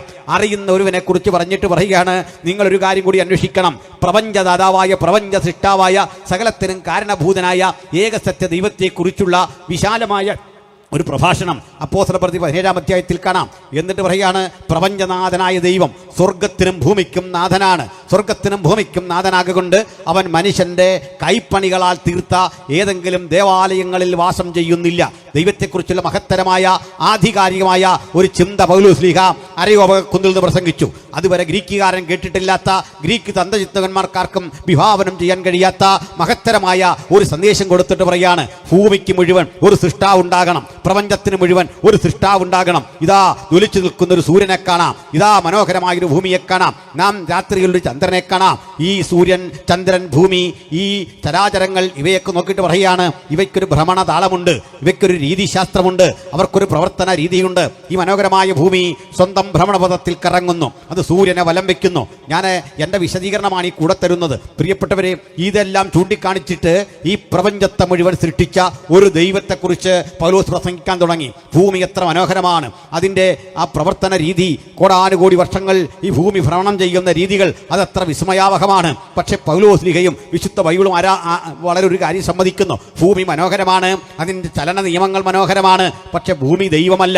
ഭൂമിയെ സൃഷ്ടിച്ച ഒരു സൃഷ്ടാവുണ്ട്. ഭൂമിക്ക് മുഴുവൻ കാരണഭൂതനായ, ആകാശത്തിനും സ്വർഗത്തിനും ഭൂമിക്കും കാരണഭൂതനായ ഒരു ദൈവമുണ്ട് എന്ന് ചൂണ്ടിക്കാണിച്ചിട്ട് പറയാണ്, അവൻ സകല പ്രപഞ്ചത്തിനും, സകല മനുഷ്യർക്കും, സകല ജീവജാലങ്ങൾക്കും ഒരുപോലെ നാഥനാണ്, ഒരുപോലെ നാഥൻ. സൂര്യൻ, ചന്ദ്രൻ, ചരാചരങ്ങൾ, മനുഷ്യൻ, മൃഗങ്ങൾ, ഇഴജാതികൾ, നമ്മുടെ സൂക്ഷ്മ നേത്രം കൊണ്ട് കാണാൻ കഴിയാത്ത സൂക്ഷ്മജീവികൾ, ഇവയൊക്കെ പരിശോധിക്കുക, അവയ്ക്കെല്ലാം പിന്നിൽ ഒരു നാഥനുണ്ട് എന്ന് പറഞ്ഞിട്ട് പറയാണ്, മനുഷ്യൻ ആ നാഥനെ അന്വേഷിച്ചു, മനുഷ്യൻ ആ ദൈവത്തെ തപ്പി നോക്കി, മനുഷ്യൻ തീർത്ഥാടനങ്ങൾ കൊണ്ട് ആ ദൈവത്തിൻ്റെ അരികിൽ അണയാമോ എന്ന് നോക്കി. പക്ഷേ അവനോ നമ്മിലാർക്കും അകന്നിരിക്കുന്നവനല്ല താനും. ചുരുക്കി പറഞ്ഞാൽ ബൈബിൾ വെളിപ്പെടുത്തുന്ന ദൈവം ആർക്കും അകന്നിരിക്കുന്നവനല്ല. ഈ രാത്രി ആർക്കും അകന്നിരിക്കുന്നതല്ലാത്ത ആത്യന്തികനായ, പരമഗുരുവായ, ജഗത് നിയന്താവായ, സകലത്തിനും കാരണഭൂതനായ, അദൃശ്യൻ, സർവശക്തൻ, സർവജ്ഞാനി, സർവവ്യാപി, മനുഷ്യരാരും കണ്ടിട്ടില്ലാത്തവൻ, കാണാൻ കഴിയാത്തവൻ, അടുത്തുകൂടാത്ത വെളിച്ചത്തിൽ വസിക്കുന്നവൻ, ഉന്നതൻ, ഉയർന്നിരിക്കുന്നവൻ, ശാശ്വതവാസി, ആ മഹാദൈവത്തെ ചൂണ്ടിക്കാണിച്ചുകൊണ്ട് ഞങ്ങൾ സങ്കീർത്തന പുസ്തകത്തിൽ പറയുന്ന മനോഹരമായൊരു കാവ്യം നിങ്ങളുടെ മുമ്പിൽ ആലപിക്കട്ടെ. എന്താണത്? സർവഭൂമിക്കും കാരണഭൂതനായ ആ ദൈവത്തെ നോക്കിക്കൊണ്ട് ദാവീദ് രാജാവ് പാടുകയാണ്, ആകാശം ദൈവത്തിന്റെ മഹത്വത്തെ വർണ്ണിക്കുന്നു, ആകാശവിധാനം അവന്റെ കൈവേലയെ പ്രസിദ്ധമാക്കുന്നു, പകൽ പകലിന് വാക്ക് പഠിക്കുന്നു, രാത്രി രാത്രിക്ക് അറിവ് കൊടുക്കുന്നു. ഇതാ പൗലോസിന്റെ പ്രസംഗം മറ്റൊരു വിധത്തിലാണ്. അദ്ദേഹം പറയുകയാണ്, മനുഷ്യൻ ദൈവത്തെ തപ്പി നോക്കി, പക്ഷെ കണ്ടെത്താൻ കഴിഞ്ഞില്ല. അവൻ നമ്മിൽ ആർക്കും അകന്നിരിക്കുന്നവനല്ല താനും. സ്നേഹിത, നിന്നിൽ നിന്ന് അകന്നിരിക്കാത്ത ഒരു മഹാദൈവം, ഇരിക്കുന്നതും എഴുന്നേൽക്കുന്നതും അറിയുന്ന ഒരു മഹാദൈവം. ഇത് തിരിച്ചറിഞ്ഞ ഭക്തൻ പറയാ, ദൈവമേ, നീ അറിയാതൊരു വാക്കും എൻ്റെ നാവിന്മേലില്ല. ഞാൻ ഇരിക്കുന്നതും എഴുന്നേൽക്കുന്നതും നീ അറിയുന്നു. എൻ്റെ നിരൂപണം ദൂരത്തു നിന്ന് ഗ്രഹിക്കുന്നു. വഴിയോരത്ത്, ചായപ്പീടികയിൽ, പൊതുസ്ഥലങ്ങളിൽ, വീട്ടിൽ, ഈ പ്രാർത്ഥന കൂട്ടായ്മയിൽ നിരൂപണം ഒപ്പിയെടുത്ത് അതിനെ കൃത്യം തിരിച്ചറിയുന്ന ഒരു ദൈവത്തിൻ്റെ സാന്നിധ്യമുണ്ട് സുഹൃത്തേ. ഞാൻ സ്വർഗത്തിൽ കയറിയാൽ നീ അവിടെ ഉണ്ട്. ഞാൻ പാതാളത്തിൽ എൻ്റെ കിടക്ക വിരിച്ചാൽ നീ അവിടെ വരും. അടുത്ത പ്രയോഗം അത്ഭുതകരമാണ്. ഞാൻ ഉഷസിൻ ചിറക് ധരിച്ച്. ലോകത്തിലെ ഏറ്റവും വലിയ വേഗതയായി ശാസ്ത്രം കണ്ടെത്തിയത് പ്രകാശവേഗമാണ്. ആധുനിക സിദ്ധാന്തങ്ങൾ അതിനെ തള്ളിക്കളയുന്നുണ്ട് പലതും. പക്ഷെ എങ്കിലും പറയുക, ഞാൻ ഈ പ്രകാശത്തിൻ്റെ ചിറക് ധരിച്ച്, ഉഷസിൻ ചിറക് ധരിച്ച് സമുദ്രത്തിൻ്റെ അറ്റത്ത് ചെന്ന് പാർത്താൽ അവിടെയും നിന്റെ കരമെന്നെ പിന്തുടരും. നീ അറിയാത്തൊരു വാക്കും എനിക്കില്ല. എന്നിട്ട് പറയുക, എൻ്റെ അമ്മയുടെ ഉദരത്തിൽ ഞാനൊരു സിക്താണ്ഡമായി, ഞാനൊരു സൈഗോട്ടായി രൂപപ്പെട്ടപ്പോൾ, പിണ്ഡാകാരമായിരുന്നപ്പോൾ നിന്റെ കണ്ണ് എന്നെ കണ്ടു. നിയമിക്കപ്പെട്ട നാളുകളൊന്നുമില്ലാതിരുന്നപ്പോൾ നീ എന്നെക്കുറിച്ച് നിൻ്റെ പുസ്തകത്തിൽ എഴുതി. ആ ദൈവമാണ് ഇന്ന് രാത്രി നമ്മുടെ കൂടെയുള്ളത്. ആ ദൈവത്തെ ഉയർത്തി പൗലോസ്ലീഹ അവിടെ.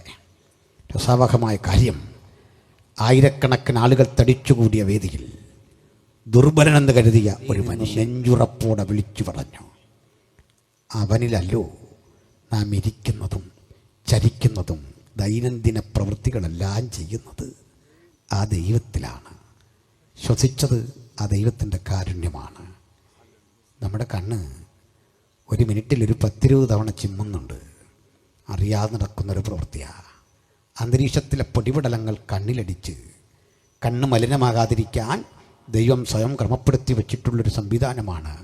നനവുള്ള അതിൻ്റെ കൺപോളകൾ കൊണ്ട് ഈ മാലിന്യം ഒപ്പിയെടുത്തു മാറ്റുന്നു. നാം അറിയാതെ പ്രവൃത്തി ചെയ്യുമ്പോൾ അതും അവനറിയുന്നു. ഹൃദയത്തിൻ്റെ സ്പന്ദനം അവനറിയുന്നു. രക്തസംക്രമണത്തിൻ്റെ ഗതി അവനറിയുന്നു. ആ മഹാദൈവത്തെ പൗലോസ് അവതരിപ്പിച്ചിട്ട് പറയാണ്, അവൻ ഭൂതലത്തിലെങ്ങും കുടിയിരിക്കേണ്ടതിന് മനുഷ്യജാതിയൊക്കെ ഒരുവനിൽ നിന്ന് സൃഷ്ടിച്ചു. ഈ സിദ്ധാന്തം ബൈബിള് കഴിഞ്ഞിട്ട ശാസ്ത്രം പോലും പറയാൻ തുടങ്ങി. എന്ത് കാര്യം? ഒരുവനിൽ നിന്ന് മനുഷ്യജാതിയെ സൃഷ്ടിച്ചു. ഭാരതീയ ചിന്തയിലൊന്നും അങ്ങനെ കാണാൻ പറ്റില്ല. ലോകത്തിലൊരു ചിന്തയിലും കാണാൻ പറ്റില്ല. ഉന്നത കുലജാതനെ സൃഷ്ടിക്കാൻ ഉപയോഗിച്ച ശൈലിയിലല്ല ഇടത്തരക്കാരനെ സൃഷ്ടിച്ചത്. ഇടത്തരക്കാരനെ പുരോഹിതനെ സൃഷ്ടിച്ച രീതിയിലല്ല ഭാരതത്തിൽ രാജാവിനെ സൃഷ്ടിച്ചത്. ഭരണാധികാരികളെ സൃഷ്ടിച്ച ഇടത്തു നിന്നല്ല മറ്റു മനുഷ്യരെ സൃഷ്ടിച്ചത്. ഇനി പാദസേവ ചെയ്യാൻ വിധിക്കപ്പെട്ട ആളുകളെ സൃഷ്ടിച്ചത് മറ്റൊരു രൂപത്തിലാണ്. സൃഷ്ടിക്ക് പോലും വർണ്ണവൈജാത്യങ്ങളുടെ സവിശേഷതകൾ പറഞ്ഞ് അലങ്കരിക്കുന്ന ഒരു ലോകത്ത് ബൈബിൾ പറയാ, അവൻ ഒരുത്തനിൽ നിന്ന് മനുഷ്യജാതിയൊക്കെ ഉളവാക്കി അവരുടെ നിവാസത്തിന് അതിരുകളും കാലങ്ങളും നിശ്ചയിച്ചു. ഭാഷ നിശ്ചയിച്ചു, അതിരുകൾ നിശ്ചയിച്ചു, കാലങ്ങൾ നിശ്ചയിച്ചു. ഒരു ഭാഷയിൽ നിന്ന് ലോകത്തിലെ സകല ഭാഷകളും ഉണ്ടായി. ബൈബിൾ മുമ്പോട്ട് വെക്കുന്ന ആശയങ്ങളുടെ സവിശേഷത കേൾക്കണം. ഒരു മനുഷ്യനിൽ നിന്ന് ലോകത്തിലെ സകല മനുഷ്യരുണ്ടായി. ശാസ്ത്രം അത് തന്നെ പറയുന്നു. അല്പം വ്യത്യാസം ഉണ്ടെന്നേ ഉള്ളൂ. രണ്ടാമത്, എല്ലാ ഭാഷയും ഒരു പൊതുഭാഷയിൽ നിന്നുണ്ടായി എന്ന് ബൈബിൾ പറയുന്നു. മലയാളവും തമിഴ്, തെലുങ്ക് അങ്ങനെയുള്ള ദ്രാവിഡ ഭാഷകൾ, പിന്നെ അങ്ങോട്ട് പോകുന്ന ഇൻഡോ യൂറോപ്യൻ ഭാഷകൾ, സെമിറ്റിക് ഭാഷകൾ, ഇവയെല്ലാം വന്നത് ഒറ്റ ഭാഷയിൽ നിന്നാണ്. ഇത് ബൈബിളാണ് പറഞ്ഞത്. നിങ്ങൾക്ക് സംശയം ഉണ്ടാവില്ലേ? സംശയിക്കണ്ട. എല്ലാ ഭാഷകളും ഒരു പൊതുഭാഷയിൽ നിന്ന് വന്നു എന്നതിന് ഞാൻ നിങ്ങൾക്കൊരു തെളിവ് തരാം. നമ്മൾ രണ്ടാളെ കാണുമ്പോൾ പരിചയപ്പെടാൻ പറയാം. ഞാനിവിടെ വന്ന് പാസ്റ്റർ അനിയെ പരിചയപ്പെടണം, അല്ലെങ്കിൽ പാസ്റ്റർ ക്രിസ്തുദാസിനെ പരിചയപ്പെടണം. ഞാൻ അദ്ദേഹത്തോട് ചോദിക്കുന്ന ആദ്യത്തെ ചോദ്യം, പാസ്റ്റർ പേരെന്താണ്? അദ്ദേഹം പേര് പറയുന്നു. എന്നോടും ചോദിക്കും പേരെന്താ? ഞാൻ പേര് പറയുന്നു. അതല്ലേ പരിചയപ്പെടലിൻ്റെ ആദ്യഘട്ടം? അങ്ങനെയാണ്. നമ്മൾ പുഞ്ചിരിക്കുന്നു, ഹസ്തദാനം ചെയ്യുന്നു, അഭിവാദ്യം അർപ്പിക്കുന്നു, പിന്നെ പേര് പറയുക. ഒരാളിനെ അറിയാൻ ആദ്യം വേണ്ടത് പേര് ആണ്. ഈ പേര് എന്നതിന് ഇംഗ്ലീഷിൽ പറയുന്നത് നെയിം എന്നാണ്. ഹിന്ദിയിൽ പറയുന്നത് നാം എന്നാണ്. ഒരു ബന്ധവുമില്ലാത്ത രണ്ട് ഭാഷകൾ, നെയിമും നാമും. ശബ്ദം കൊണ്ട് ഇവ തമ്മിലൊരു ബന്ധമുണ്ടോ നോക്ക്. സംസ്കൃതത്തിൽ പറയുന്നത് നാമം എന്നാണ്. ഗ്രീക്കിൽ പറയുന്നത് ഒനോമ എന്നാണ്. ഒനോമ, ONAMA, ഒനോമ. എൻ ഒനോമ ഈ സൂസ്, യേശുവിൻ്റെ നാമത്തിൽ തന്നെ എന്നാണ് ഗ്രീക്കിൽ. ആമേൻ. അപ്പോൾ ഒനോമ അതാണ് ഗ്രീക്ക്. അപ്പോൾ ഒനോമ നാം ഹീബ്രു വന്നാൽ ഷെയ്ം എന്നാണ്. ഷെയ്ം അറബിക്കിൽ ഇസ്മ എന്നാണ്. എന്താ പേര് എന്ന് അറബിയിൽ ചോദിക്കാൻ ഇസ്മ എന്ന് പറയുക. പേരങ്ങ് പറഞ്ഞാൽ മതി. ഇസ്മ, ഷെയ്ം, നെയിം, നാം, ഒനോമ, നാമം. ഈ ശബ്ദം തമ്മിൽ മുട്ടിമുട്ടി നിൽക്കുന്നുണ്ടോ? എന്താ കാര്യം? ഇതെല്ലാം വന്നത് ഒരു പൊതുഭാഷയിൽ നിന്നാണ്. പൊതുപൂർവികൻ സംസാരിച്ച ഭാഷ ബാബിലോണിൽ വെച്ച് ചിതറി ചിതറി ചിതറി പല വിധത്തിൽ അതിന് വേർഷനുണ്ടായി വന്ന് ഈ രൂപത്തിലെത്തി. നമ്മുടെ മലയാളം പോലും ഇന്ന് വേർപിരിഞ്ഞ് 8 ഉപഭാഷകളായി പിരിഞ്ഞിട്ടുണ്ട്. 8 തരം മലയാളമുണ്ട് എന്നുള്ളതാണ് ഒരു സത്യം. അതൊക്കെ പോകട്ടെ, ഇതൊരു സത്യമാണ്. ഞാൻ മാത്രമല്ല ഇത് പറയുന്നത്. ആധുനികമായ ആന്ത്രപ്പോളജി, നരവംശാസ്ത്രം ഇതാ പഠിപ്പിക്കുന്നത്. നരവംശാസ്ത്രം പഠിപ്പിക്കുന്നതിൻ്റെ കാലങ്ങൾക്കപ്പുറത്ത് ബൈബിൾ ഇത് പറഞ്ഞു തെളിയിച്ചു വച്ചു. അപ്പോൾ ഒരുവനിൽ നിന്ന് മനുഷ്യജാതി ഉണ്ടായി, അത് തെളിയിച്ചു. അവരുടെ നിവാസത്തിന് അതിരുകളും കാലങ്ങളും നിശ്ചയിച്ചു, അത് തെളിയിച്ചു വച്ചു. ചുരുക്കി പറഞ്ഞാൽ ബഹുമാന്യരെ, ഈ ചിന്ത അതിൽ ഈ പ്രസംഗം കഴിഞ്ഞപ്പോൾ ഈ അരയോപകസ്ഥാനീയൻ യേശുവിനെ രക്ഷിതാവായി സ്വീകരിച്ചെന്ന്. അങ്ങനെ ആ ചരിത്രം തീരുന്നത്. പിന്നെ പൗലോസ് അവിടെ നിന്ന് എഫെസോസിൽ പോയി, കൊരിന്തിൽ പോയി, പിന്നെ എഫെസോസിൽ പോയി. ചരിത്രം അങ്ങനെ പുരോഗതി കൈവരിക്കുകയാണ്. അതാ വഴി പോകട്ടെ. ഈ ഗ്രീക്കുകാർ പൊതുവേ അറിയാൻ വലിയ താല്പര്യമുള്ള ആളുകളാണ്, ആകാംക്ഷയുള്ള മനുഷ്യരാണ്, ആഴത്തിൽ വസ്തുതകൾ മനസ്സിലാക്കാൻ ഇഷ്ടമുള്ള ആളുകളാണ്. അവരുടെ ഇടയിൽ പോയി ഏകദൈവത്തെപ്പറ്റി പൗലോസ്ലീഹ പ്രസംഗിച്ചു. ഇന്നിപ്പോൾ ഈ കാര്യങ്ങളൊക്കെ ഗ്രഹിച്ച സോക്രട്ടീസിൻ്റെ, ഡയോജനസിൻ്റെ, പ്ലേറ്റോയുടെ, അരിസ്റ്റോട്ടിലിൻ്റെ പാഠങ്ങളൊക്കെ പഠിച്ച ഈ ഗ്രീക്കുകാർ ലോകത്തിൻ്റെ പലയിടങ്ങളിലേക്ക് അവരും ചെതറി. അവരുടെ ചിന്ത പലരെ സ്വാധീനിച്ചു. ആ സ്വാധീനം ഏറ്റവും അധികം ഉണ്ടായിരുന്ന ഒരു സ്ഥലമായിരുന്നു കൊലോസ്യ. നമുക്ക് അവിടെ വരണ്ടേ. കൊലോസയിൽ മനുഷ്യനെപ്പറ്റി, ദൈവത്തെപ്പറ്റി, പ്രപഞ്ചത്തെപ്പറ്റി, പ്രകൃതി ശക്തികളെപ്പറ്റി വലിയ ചർച്ചകൾ നടന്നിരുന്നു. അവിടെ ഒരു ചെറിയ സഭയും ഉണ്ടായിരുന്നു. അപ്പം ആ സഭ നല്ലൊരു ചർച്ചയായിരുന്നു. ആ സഭയ്ക്കുള്ളിൽ ചില ചിന്തകന്മാർ ആരാധനയ്ക്ക് വന്നു. നല്ല പഠിപ്പുള്ള മനുഷ്യർ അവിടേക്ക് വന്നു. അവിടുത്തെ പാസ്റ്റർ അടുത്ത് ചോദിച്ചു, യേശു എന്ന് പറയുന്ന ആൾ വാസ്തവത്തിൽ ദൈവമായിരുന്നോ മനുഷ്യനായിരുന്നോ? ഇപ്പോൾ കേട്ട പാസ്റ്റർ പറഞ്ഞു ദൈവമാണ്. ചിലർ പറഞ്ഞു മനുഷ്യത്വം ഉണ്ടല്ലോ, അല്ലേ പിന്നെ ക്രൂശിക്കപ്പെടുകയൊക്കെ ചെയ്യുമോ? പറഞ്ഞു ഇതൊരു ചർച്ചയായി. നോക്കണേ, അവരുടെയൊക്കെ ചർച്ച പോലും ഒരാശയത്തിൻ്റെ പേരിൽ അവർ തർക്കിച്ച് പ്രശ്നം ഉണ്ടാക്കുന്നത്. നമ്മളൊക്കെ എത്രയോ നിസ്സാര കാര്യം പറഞ്ഞാൽ ചർച്ചയിൽ പ്രശ്നം ഉണ്ടാക്കുന്നത്. അവിടെയുള്ള പ്രശ്നം പോലും ഇത്തരം കാര്യങ്ങളാണ്. അവരുടെ dispute about the body of Christ, ക്രിസ്തുവിൻ്റെ ശരീരം എന്തായിരിക്കും. അവിടുത്തെ ഒരു വലിയ പണ്ഡിത ശ്രേഷ്ഠൻ പറഞ്ഞു, നമ്മുടെ ശരീരം പോലൊന്നും അല്ല, നമ്മളെപ്പോലുള്ള ആളും അല്ല ക്രിസ്തു. പിന്നെ എങ്ങനെയാ പറയാൻ തുടങ്ങി. ഈ ശരീരം അതിൽ തന്നെ ഒരു തിന്മയാണ്. ശരീരമേ ഒത്തിരി കുഴപ്പം പിടിച്ച ഒന്നാണ്. ആണോ? അതേന്ന് ശരീരത്തിന് നന്മയൊന്നും ഇല്ലേ?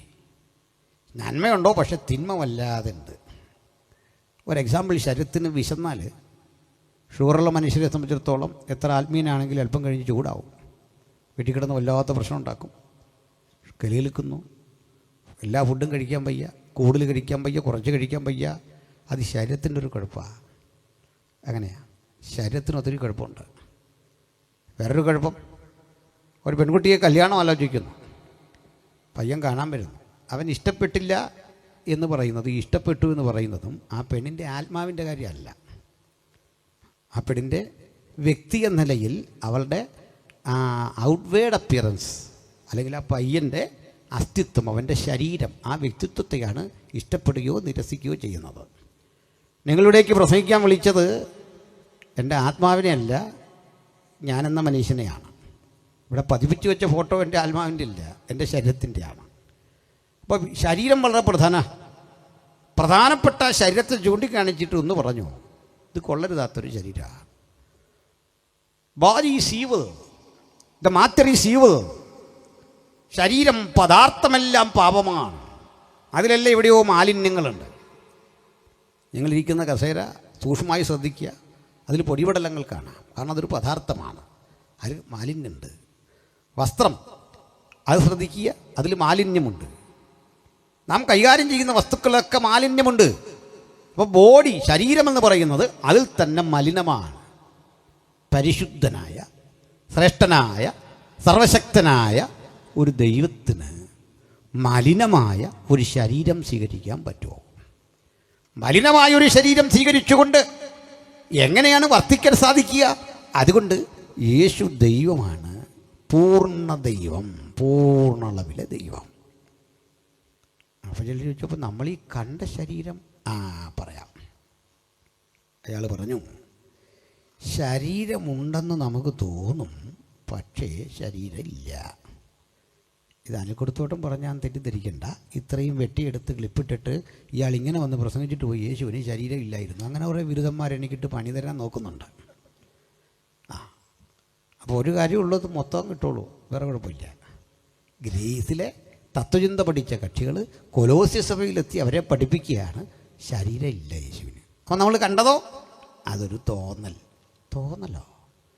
നമുക്ക് കടലിൻ മീതെ നടന്ന, ഭക്ഷണം കഴിച്ച, നമ്മുടെ കൂടെ നടന്ന, കരഞ്ഞ, വിഷമിച്ച, പ്രാണവേദനയിലായ ഗത്സമനയിലിരുന്ന യേശു തോന്നലാണോ?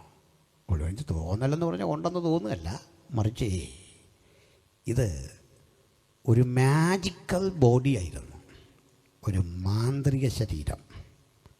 കേട്ടാ നിങ്ങൾക്ക് എളുപ്പം മനസ്സിലാകാൻ പറയാം. നമ്മുടെ ലുട്ടാപ്പിയുടെ കൂട്ടായിരുന്നു ഇതെന്ന്, അല്ലെങ്കിൽ മായാവിയുടെ കൂട്ടായിരുന്നു, ഫാൻഡം കണക്കായിരുന്നു, ടാർസൻ കണക്കായിരുന്നു. എന്ന് വെച്ചാൽ ഒരു ബോഡി ഉണ്ടെന്ന് തോന്നും, ആക്ച്വലി ബോഡിയില്ല. അയാൾ ഒരു തെളിവും കൊടുത്തു. അടച്ചിട്ട മുറിയിലേക്ക്, പ്രകാശം പോലും കടക്കാത്ത ഇടത്തേക്ക് ഈ ശരീരം പതിഞ്ഞിറങ്ങി വരുന്നു. നിങ്ങൾക്ക് സമാധാനം എന്ന് പറയുന്നു. കടലിൻ മീതെ നടക്കുന്നു, വെള്ളത്തിൽ താഴുന്നില്ല. അവർ പറയാൻ തുടങ്ങി, പലസ്തീനിയായുടെ മണൽപ്പരപ്പിലൂടെ യേശു നടന്നു നീങ്ങുമ്പോൾ കാൽപാദം നിലത്ത് പതിയുമായിരുന്നില്ല. നമ്മൾ ആ പാദം നോക്കിയിട്ട് ഒരു പഠനം നടത്താൻ ചെന്നാൽ പാദം പതിയില്ല. ഇങ്ങനെയൊക്കെയാണ്. കൊലോസിയിലെ ആളുകളെ ഇതങ്ങ് സ്വാധീനിച്ചു. പഠിക്കോ മഴയിൽ പഠിപ്പിക്കൽ ഓരോരുത്തരും നല്ല കാര്യമാണല്ലോ. യേശുവിൻ്റെ ദൈവത്വം നിഷേധിക്കുന്നില്ലല്ലോ, പിന്നെന്താ പ്രശ്നം? ദൈവത്തിന് ഇത്രയും പുകഴ്ച കൊടുക്കുന്ന, മഹത്വം കൊടുക്കുന്ന ഒരു കാര്യമല്ലേ ഈ പറയുന്നേ. അതെന്താ കുഴപ്പം? കുഴപ്പമുണ്ട്. നിങ്ങൾ യേശുവിൻ്റെ ദൈവത്വം വിശ്വസിക്കുന്ന പോലെ പ്രധാനമാണ് യേശുവിൻ്റെ മനുഷ്യത്വം. എന്താ മനുഷ്യത്വം പ്രധാനമായിരിക്കുന്നത്? പറയാം. ലോകം അവതരിപ്പിച്ച ദൈവം, ലോകം നമ്മുടെ മുമ്പോട് പറഞ്ഞു തന്ന ദൈവം, ആ ദൈവത്തിൻ്റെ സവിശേഷതയാ ഈ തത്വചിന്തകന്മാർ പറഞ്ഞ്. എന്താ നിങ്ങൾ പറഞ്ഞെന്നറിയണ്ടേ? സർവശക്തനായ, സർവജ്ഞാനിയായ, സർവവ്യാപിയായൊരു ദൈവത്തിന് മനുഷ്യനാകാൻ കഴിയില്ലെന്നാണ്. പക്ഷെ ഞങ്ങൾ പറയുന്നു, ദൈവം സർവശക്തനാണെങ്കിൽ മനുഷ്യനും ആകാൻ പറ്റണം. നമ്മൾ ദൈവത്തോട് പറയുക, ഒന്ന് മനുഷ്യനായി കാണിക്കാവോ? അയ്യോ, അത് മാത്രം എനിക്ക് പറ്റിയെന്ന് പറഞ്ഞാൽ ദൈവം സർവശക്തനല്ലെന്ന്. സർവശക്തനായ ദൈവത്തിന് മനുഷ്യനാകാൻ പറ്റണം, എന്തുമാകാൻ പറ്റണം, എന്തുമാകാൻ സാധിക്കണം. എല്ലാം ആകുന്നുണ്ടോ എന്ന് ചോദിച്ചാൽ ആവശ്യതയുടെ മുമ്പിലാണ് അതിൻ്റെ വെളിപ്പെടേണ്ടത്. ദൈവത്തിന് എന്തുമാകാൻ സാധിക്കണം. ആ സർവശക്തി അപരിമേയമാണ്, ആർക്കും വിലക്കിടാൻ കഴിയുന്നതല്ല. പിന്നെ മുമ്പ് പഠിപ്പിച്ച കാര്യങ്ങളൊക്കെ മുഴുവൻ അധർമ്മമാണ്, പാപമാണെന്ന് ആര് പറഞ്ഞു? ആ കസേരയിൽ ചെളി പുരണ്ടിരിക്കുന്നു. ചെളി മറ്റൊരർത്ഥത്തിലെടുക്കുക. അതെങ്ങനെ പാപമാകും? അതെങ്ങനെ തെറ്റാകും? അതെങ്ങനെ തിന്മയാകും? അതിനപ്പുറത്ത് ചില ആശയങ്ങളുണ്ട്. നമുക്ക് ആ വഴിയിലേക്കൊന്ന് പോകണം. എന്താണ് ഈ പാപം? പാപം എന്ന് പറഞ്ഞാൽ കാണാൻ പറ്റുന്ന ഏതെങ്കിലും ഒരു സംഗതിയുടെ പേരല്ല, അല്ലെങ്കിൽ ഒരു കാര്യത്തിൻ്റെ പേരല്ല. പാപം എന്ത്? നിയമത്തിൻ്റെ ലംഘനത്തെയാണ് പാപം എന്ന് പറയുന്നത്. വ്യക്തമാക്കാം. ചിലർ വൺ വേ ഉണ്ടെന്ന് നോക്കുക വാഹനത്തിന് പോകാൻ. ഇതിൽ വൺ വേ വേണമോ എന്ന് ചിന്തിക്കുന്ന ട്രാഫിക് പോലീസാണ്. അപ്പോൾ വാഹനം തമ്മിൽ തിരക്ക് വരരുത്, ഇതിനൊക്കെ വേണ്ടിയാണ് ഈ വൺ വേ. അപ്പോൾ പോലീസ് ഇവിടെ നിൽക്കുന്നു, വൺ വേ എന്ന് ഇവിടെ എഴുതി വെച്ചിരിക്കുന്നു. വൺ വേ തെറ്റിക്കാൻ നമുക്ക് അധികാരമില്ല. അങ്ങനെ പോകാം, അല്ല ആംബുലൻസിനൊക്കെ പോകാമെന്നേ ഉള്ളൂ. വൺ വേ തെറ്റിക്കാൻ പറ്റില്ല. ഈ വൺ വേ തെറ്റിക്കാതിരിക്കുന്നാൽ നിങ്ങൾ പാപം ചെയ്യുന്നില്ല, തെറ്റ് ചെയ്യുന്നില്ല. അപ്പോൾ തന്നെ ഒരു കാര്യം, ഇവിടെ വൺ വേ എന്നൊന്നില്ല, അത് പാപമല്ല. നിങ്ങളുടെ യാത്രയല്ല പാപം, നിയമമുള്ളപ്പോൾ നിങ്ങൾ നടത്തിയ നിയമലംഘനമാണ് പാപം. അല്ല എങ്കിൽ ഒരു പ്രവൃത്തിയും പാപമല്ല. ബൈബിൾ പറയുന്നത് നിയമമില്ലാത്ത ഇടത്ത് നിയമലംഘനമില്ല. നിയമം ലംഘിക്കുന്നതാണ് പാപം. നിയമം ലംഘിക്കുന്ന ഇടത്താണ് തെറ്റ് വരുന്നത്. അത് മറ്റൊന്നും പാപമല്ല. അത് ഒന്നുകൂടി കൃത്യമായിട്ട് പറയാം. മതങ്ങൾ പലപ്പോഴും മനുഷ്യനെപ്പറ്റി ചിന്തിച്ചു വച്ച തെറ്റായ ധാരണകളുണ്ട്. അതിലൊരു ധാരണ, മനുഷ്യൻ ദാമ്പത്യ ജീവിതം അനുഷ്ഠിക്കുന്നത്, കുടുംബജീവിതം അനുഷ്ഠിക്കുന്നത് പാപമാണെന്ന് പഠിപ്പിക്കുന്ന മതബോധങ്ങളുണ്ടായിരുന്നു അന്ന്. ലൈംഗികത പാപമാണെന്ന് പഠിപ്പിക്കുന്ന ബോധമുണ്ടായിരുന്നു. ബൈബിളോ യേശുക്രിസ്തുവോ തിരുവെടുത്തോ ലൈംഗികത പാപമെന്ന് പഠിപ്പിക്കുന്ന കൃതിയല്ല, മറിച്ചത് പരിശുദ്ധമായ ഒരു അനിവാര്യത എന്ന് പഠിപ്പിക്കുന്ന കൃതിയാണ്. ഒരു തെളിവ് നിങ്ങൾക്ക് കേൾക്കണ്ടേ? ലോകം കണ്ടതിൽ ഏറ്റവും കരുത്തനായൊരു ഭക്തനുണ്ടായിരുന്നു, ശക്തനായൊരു ഭക്തൻ. അദ്ദേഹത്തിൻ്റെ പേര് ഹാനോക്ക് എന്നാണ്. ഹാനോക്കിനെ പറ്റി വചനം പറയാണ്, അദ്ദേഹത്തിൻ്റെ പ്രാർത്ഥനാ ജീവിതത്തിൽ നിരന്തരമായ ദൈവസമ്പർക്കത്തിൽ ദൈവത്തോടുകൂടെ നടന്നു. ഒടുവിൽ മരണം കാണാതെ എടുക്കപ്പെട്ടു ദൈവത്തിൻ്റെ സന്നിധിയിൽ. പക്ഷേ അദ്ദേഹത്തെക്കുറിച്ച് രസാവഹമായൊരു കാര്യം കേൾക്കണ്ടേ? ഹാനോക്ക് ദൈവത്തോടുകൂടെ നടന്നു, പുത്രന്മാരെയും പുത്രിമാരെയും ജനിപ്പിച്ചു. എന്ന് വെച്ചാൽ ഭാര്യയിൽ മക്കളുണ്ടാകുന്നത് പാപമായി തിരുവെഴുത്ത് പറയുന്നില്ല. ഭാര്യഭർത്തൃ സമാഗമം പരിശുദ്ധമായ കർത്തവ്യമായി തിരുവെഴുത്ത് പറയുമ്പോൾ ഇത്തരം ചിന്തകളെ മുഴുവൻ കണ്ടിരുന്ന ഗ്രീക്കിലെ തത്വചിന്തകന്മാർ പാപത്തെ വിവക്ഷിച്ചിട്ട് മനുഷ്യജീവിതത്തിൻ്റെ സ്വാഭാവികമായ ആവശ്യങ്ങളെ, ആഗ്രഹങ്ങളെ മുഴുവൻ പാപമെന്ന് കണ്ടിട്ട് ദൈവത്തിന് ഇങ്ങനൊരു ബോഡി എടുക്കാൻ കഴിയില്ല എന്ന് വിധിച്ചുകൊണ്ട് കർത്താവായ യേശുവിനെ പറ്റി പറയാൻ തുടങ്ങി. ആ ശരീരത്തിന്, ആ വ്യക്തിക്ക് ശരീരം എടുക്കാൻ കഴിയില്ല. ഇനി ഒരു അളവ് കൂടി കടന്ന് ഒരു തെറ്റിദ്ധാരണ കൂടി ഞാൻ മാറ്റാം, ശ്രദ്ധിക്കേണ്ടതാണ്. ഇവരിത് പറയാൻ കാരണം, യേശു ഒരു പുരുഷൻ്റെ ശരീരമെടുത്താൽ ആ പുരുഷനിൽ സ്വാഭാവികമായും ലൈംഗിക ഇച്ഛകൾ ഉണ്ടാകും, വികാരവിചാരങ്ങൾ ഉണ്ടാകും. ആ വികാരവിചാരങ്ങളുടെ ബഹിസ്ഫുരണം ഒരു പാപമായി മാറും, നോർമലല്ലാത്ത ഉപയോഗങ്ങൾ. അപ്പോൾ യേശു ഇത്തരം വികാരവിചാരങ്ങൾക്ക് വിധേയപ്പെട്ട ഒരുവനാകുമോ? ഈ ചോദ്യം ആളുകളുടെ ഉള്ളിലുള്ളതാണ്. ഞാൻ ഉത്തരം പറഞ്ഞിട്ടേ പോകൂ, ശ്രദ്ധിക്കണം. എന്നോട് നിങ്ങൾ ചോദിക്കുക, കർത്താവായ യേശുക്രിസ്തുവിന് മാനുഷികമായ വികാരവിചാരങ്ങളുടെ തിരത്തള്ളലാൽ ഒരു പ്രലോഭനമുണ്ടായിട്ടുണ്ടോ? അത്തരമൊരു പ്രലോഭനത്തിന് യേശു വശംവദനായിട്ടുണ്ടോ? ഞാൻ പറയില്ല. യേശു ഒരു തരം പ്രലോഭനത്തിനും വിധേയനായിട്ടില്ല. പ്രലോഭനം കൊണ്ട് യേശുവിൻ്റെ അടുത്ത് വന്നിട്ടുണ്ട്, പക്ഷേ യേശു വിധേയനായിട്ടില്ല. ഒരു പ്രലോഭനത്തിനും യേശു കീഴടങ്ങിയിട്ടില്ല. പ്രലോഭനം ഉണ്ടായോ? ഞാൻ പറയില്ല. ഉറപ്പാണോ? 100% ഉറപ്പാണ്. എന്താ കാര്യം? പറയാം, ശ്രദ്ധിക്കുക. നമ്മൾ ഈ ക്രിക്കറ്റ് താരങ്ങളും വലിയ ഹൈ പ്രൊഫൈലുള്ള വലിയ സമ്പന്നരായ മനുഷ്യരെ നമുക്കറിയാം. അംബാനിക്കുമൊക്കെ വീടിന് ഓരോ വലിയൊരു വീട്. ആ വീട്ടിൽ ഞാൻ അംബാനിയുടെ വീട് നേരിട്ട് കണ്ടിട്ടുണ്ട്. അത്ഭുതപ്പെട്ടു, ഇത്രയും വലിയൊരു വീട്. ആ വീട്ടിൽ ഈ ഷെഫ് വരുന്നത് തന്നെ ഒരു BMW അല്ല, ഷെഫ് ഭക്ഷണം ഉണ്ടാക്കാൻ വരുന്നത്. അത്രയും വലിയ സംവിധാനമാണ്. എത്രയൊക്കെ ചെയ്താലും അംബാനി കഴിക്കുന്ന ഭക്ഷണം നമ്മളൊക്കെ കഴിക്കുന്നവരല്ലേ ഉള്ളൂ. ഇത്രയും വലിയ വീട്ടിലും ഉണ്ടാക്കുന്ന ഭക്ഷണത്തിൻ്റെ പരിമിതി നിങ്ങളെന്ന് ആലോചിക്കുക, കഴിക്കണ്ടേ? ഇതൊക്കെ എന്തിനാണ്?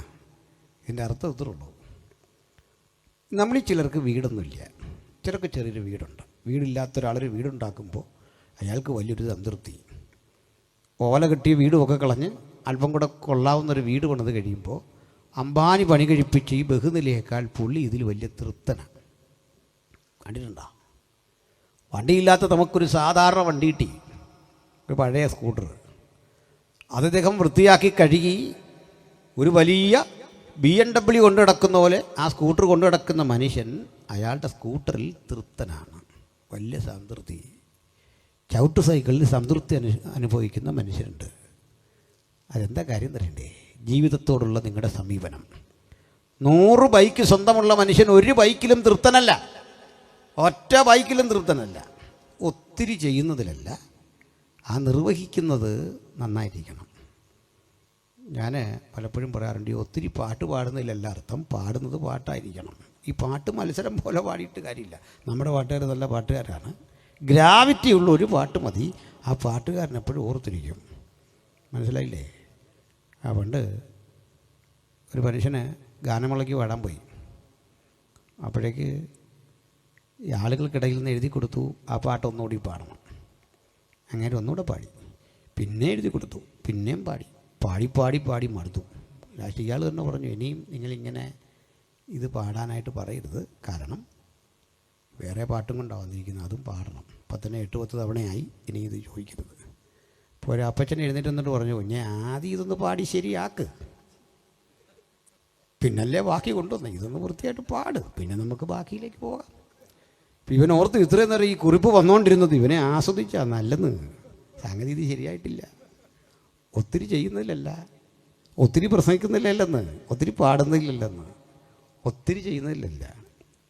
സംതൃപ്തി വേണം ചെയ്യുന്ന പണിയിൽ, സംതൃപ്തി, സാറ്റിസ്ഫാക്ഷൻ, അത് വേണം. അതിന് അർപ്പണബോധം വേണം, സമർപ്പണമുണ്ടെങ്കിൽ ഏതും വിജയിക്കും. അതാണ് കാര്യം. സമർപ്പിച്ച് പാടണം. പാട്ടിന് നിന്നെ അങ്ങ് കൊടുത്തേക്കണം, പ്രസംഗത്തിന് നിന്നെ അങ്ങ് വിട്ടുകൊടുത്തേക്കണം.